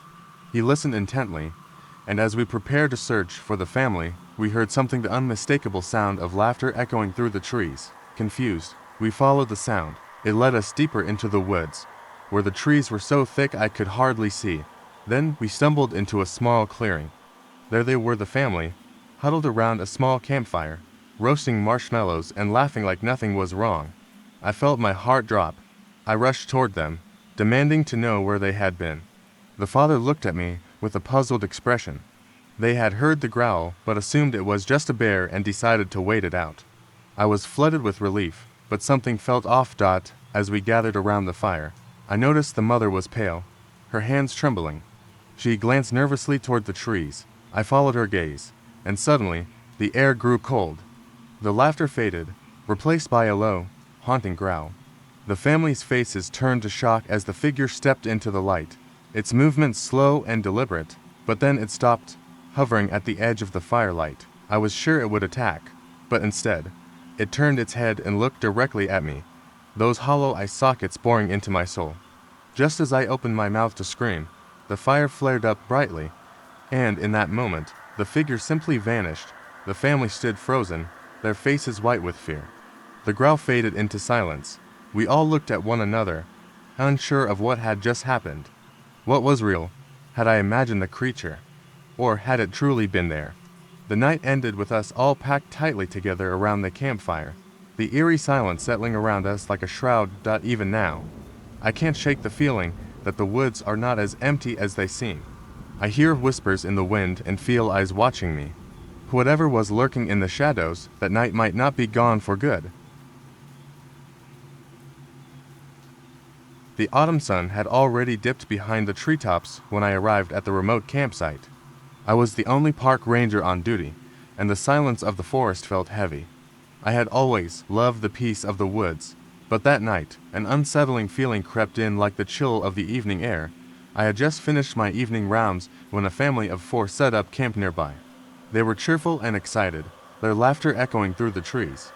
I introduced myself and reminded them to keep food stored properly to avoid any wildlife encounters. They laughed it off, the father joking that they were just going to eat some s'mores anyway. As I walked away, I couldn't shake the feeling that something was off. Later, as darkness enveloped the forest, I started my night shift, equipped with my flashlight and radio. The trees loomed larger, their shadows stretching like fingers across the ground. A gust of wind rustled the leaves, making the night feel alive, as if it were watching. The radio crackled to life, interrupting the eerie quiet. It was the father from the nearby campsite. His voice trembled as he reported strange noises outside their tent. I assured him that it was probably just a deer or a raccoon and that they should stay inside. After I hung up, I couldn't help but glance toward their campsite. The tent was dark, but I could see faint shadows moving inside. A few minutes later, I decided to check on them, wanting to ease their minds. As I walked closer, I heard a loud crash. It sounded like something heavy had fallen nearby. My heart raced. I approached the tent cautiously, shining my flashlight toward the sound. When suddenly I heard the father scream, I ran toward the tent, calling out to the family. The air felt electric, charged with fear. I reached the tent, and the father burst out, eyes wide and panicked. He shouted about something in the woods, something big. Before I could calm him down, I heard it. A low growl, unlike anything had ever encountered, reverberated through the trees. My instincts kicked in, and I ordered the family to stay close to me. We moved cautiously toward the source of the noise, flashlight beams cutting through the darkness.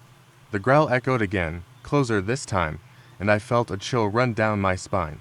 It was followed by unsettling silence, as if the forest held its breath. Suddenly, something darted between the trees. A glimpse of movement caught my eye. My heart raced as I swung the flashlight in that direction, but it was gone. I turned to the family, urging them to stay quiet and remain alert. Just as I began to feel a sense of control, the ground shook beneath us. A massive figure emerged from the trees, towering and shadowy, its eyes glowing with a menacing light. I froze, my mind racing for an explanation. The father grabbed his children, pulling them back toward me. The creature opened its mouth, revealing rows of sharp teeth, and let out a deafening roar. In a panic, I turned to run, dragging the family with me. We sprinted back toward the campsite, my flashlight flickering as the creature pursued us. I could hear its heavy footsteps pounding behind us, each step a reminder that we had to escape. I led them to a clearing, hoping to find safety in the open space. As we reached the clearing, the creature stopped abruptly, as if it had hit an invisible wall. We halted in confusion, panting heavily. The father, breathing heavily, asked why it had stopped. I didn't know. I aimed my flashlight at the creature, and as the beam landed on it, the glow of its eyes flickered out. Suddenly, a blinding light enveloped the clearing, illuminating everything around us. The creature vanished. I blinked, disoriented. The family looked at me, fear still etched on their faces. I assured them we were safe, but deep down, I was shaken.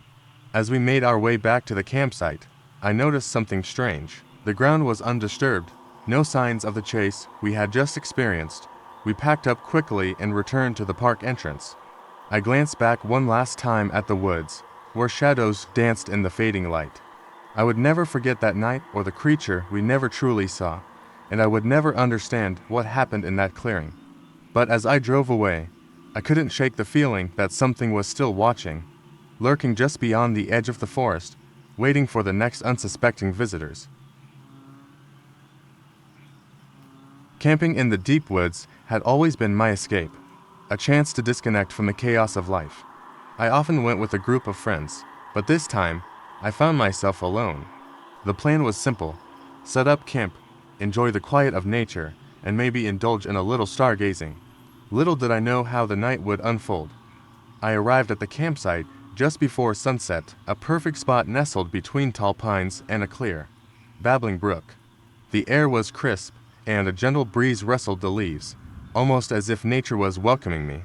I set up my tent, started a small fire, and prepared some snacks as the sky shifted from orange to deep indigo as darkness settled in. The forest transformed. The sounds of the day faded, replaced by the soft rustling of leaves and the occasional hoot of an owl. I pulled out my phone to check for service, but there was nothing, just a blank screen. I chuckled at my lack of foresight. No calls, no texts, just me and the wilderness. After a few hours of sitting by the fire, I decided to take a walk. I wandered along the edge of the brook, the water shimmering under the moonlight. Everything felt peaceful until I heard it. A faint, rhythmic tapping sound echoed through the trees. I froze, straining to identify the source. At first, I thought it was my imagination, but then I heard it again, clearer this time. The sound was similar to someone lightly banging a stick against a tree. Curious, I decided to follow it. As I moved deeper into the woods, the tapping grew louder, and with it came an unsettling feeling that made my skin prickle. Suddenly, the tapping stopped. An uncomfortable silence enveloped the area, the usual sounds of the forest replaced by an eerie stillness. My heart raced as I stood there, adrenaline coursing through me. I turned back toward the campsite, but paused when I caught a glimpse of something between the trees. A figure, cloaked in shadow, stood still, its head tilted slightly as if observing me. I squinted, trying to make out any features, but it was just a dark silhouette. Panic surged within me, and I took a step back. The figure moved, its outline blurring as it stepped further into the darkness, disappearing completely. I turned on my heel and ran back to the fire. My pulse pounding in my ears, I collapsed into my camping chair, trying to calm my racing heart. I reassured myself that it was probably just an animal, but the fear gnawed at me.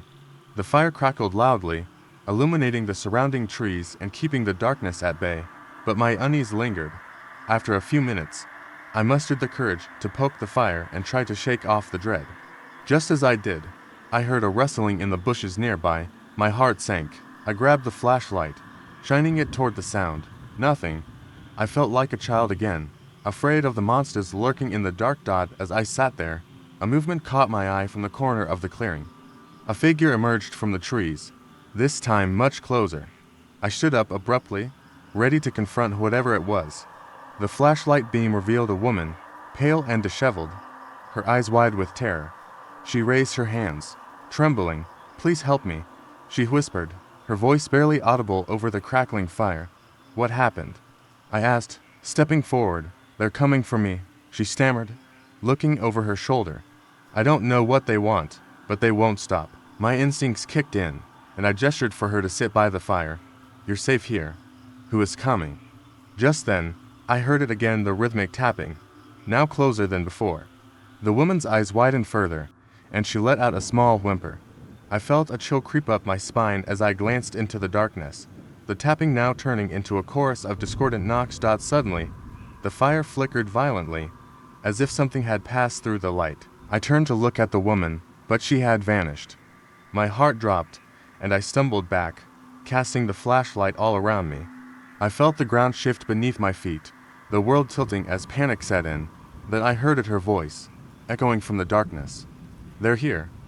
I stumbled back to the tent, desperate to escape whatever was haunting me. As I unzipped the door and stepped inside, I took a breath to steady myself. I closed my eyes, hoping to wake up from this nightmare. When I opened them, the scene had changed. My campsite was now empty, devoid of any trace of my tent or the fire. All that remained was a crude drawing etched into the dirt where my campfire once burned. It reads simply, "We will find you." I stumbled back, realizing I wasn't alone. The rhythmic tapping returned, echoing through the trees, but this time I was not the one being hunted. I had become part of their twisted game, and the night was just beginning. Camping had always been my escape from the chaos of everyday life. When my friends suggested a weekend trip to a remote site deep in the woods, I jumped at the chance. We packed our gear, loaded up the car, and drove until the city lights vanished behind us. The excitement buzzed in the air as we set up camp, and I felt an undeniable thrill at the prospect of sleeping under the stars. As night fell, the forest transformed. Shadows deepened, and the sounds of nocturnal creatures filled the air. We gathered around the fire, sharing stories and laughter, the flames casting flickering shadows on our faces. But, as the night wore on, a strange unease settled over me. I couldn't shake the feeling that we weren't alone. Around midnight, my friend Jenna suggested we explore the woods a bit further. Feeling adventurous and slightly emboldened by the warmth of the fire, we agreed. Armed with flashlights, we ventured into the darkness, the beam of light slicing through the thick air. The trees loomed like silent sentinels, and every rustle made my heart race. As we walked deeper into the woods, a cold wind swept through the trees, chilling me to the bone. Then, from somewhere nearby, we heard it, a low, guttural sound. My stomach twisted into knots, and I exchanged nervous glances with my friends. Jenna, ever the jokester, laughed it off and urged us to keep going. Despite my instinct screaming to turn back, I followed, curiosity overriding my fear. Then we saw it. A flickering light in the distance, just beyond a thicket of trees. It glowed like a beacon, and we instinctively moved toward it. As we approached, I felt a rising sense of dread. The light danced erratically, illuminating something that looked like figures standing in a clearing. I squinted, trying to make sense of what I was seeing. Suddenly, the sound of chains clanking filled the air, growing louder and closer. Panic surged through me, and we all froze. What were those figures? Were they real? Jenna whispered that we should hide, and we quickly ducked behind a large tree, our hearts pounding. Peering around the trunk, we saw the figures more clearly. They were cloaked in ragged white fabric, their faces obscured by masks that were painted to resemble anguished expressions. Each figure held a lantern, and the light glinted off the chains wrapped around their bodies. They moved slowly, almost like they were searching for something. The clinking of their chains echoed ominously through the stillness of the night. My pulse raced as fear gripped me. I felt like I was trapped in a nightmare, unable to wake up. Just then, one of the figures turned, and for a moment, our eyes locked. The mask hid its face, but I felt a chill run down my spine, as if it were staring directly into my soul. My instincts screamed at me to run, but I remained frozen, paralyzed by terror. The figures began to move again, continuing their slow march through the woods. As they faded into the distance, I finally found my voice. "We should get back to camp," I urged, my heart pounding in my ears. The others nodded, their faces pale, and we turned to make our way back. We stumbled through the darkness, adrenaline fueling our every step. As we broke through the trees and reached our campsite, relief washed over me. But that relief was short-lived. Our camp was in disarray. The tents were torn, and the fire had been doused. Panic gripped us again. What happened here? Jenna screamed when she spotted something on the ground. We rushed over, and my stomach dropped. There, scratched into the earth, were the words, "We will find you." The message was clear and chilling. We gathered what we could and raced to the car, each of us glancing over our shoulders as if expecting to see those figures emerge from the shadows. As we sped away, the forest receding behind us, I thought about the figures. They had looked so surreal, so dreamlike, yet the fear they inspired felt painfully real.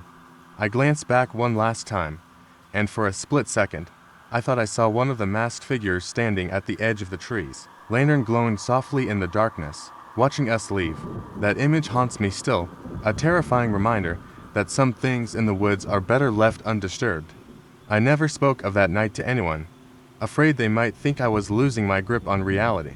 Sometimes, when I find myself alone at night, the memory of those chains clanking sends a chill through my bones, and I wonder if they ever really let us go.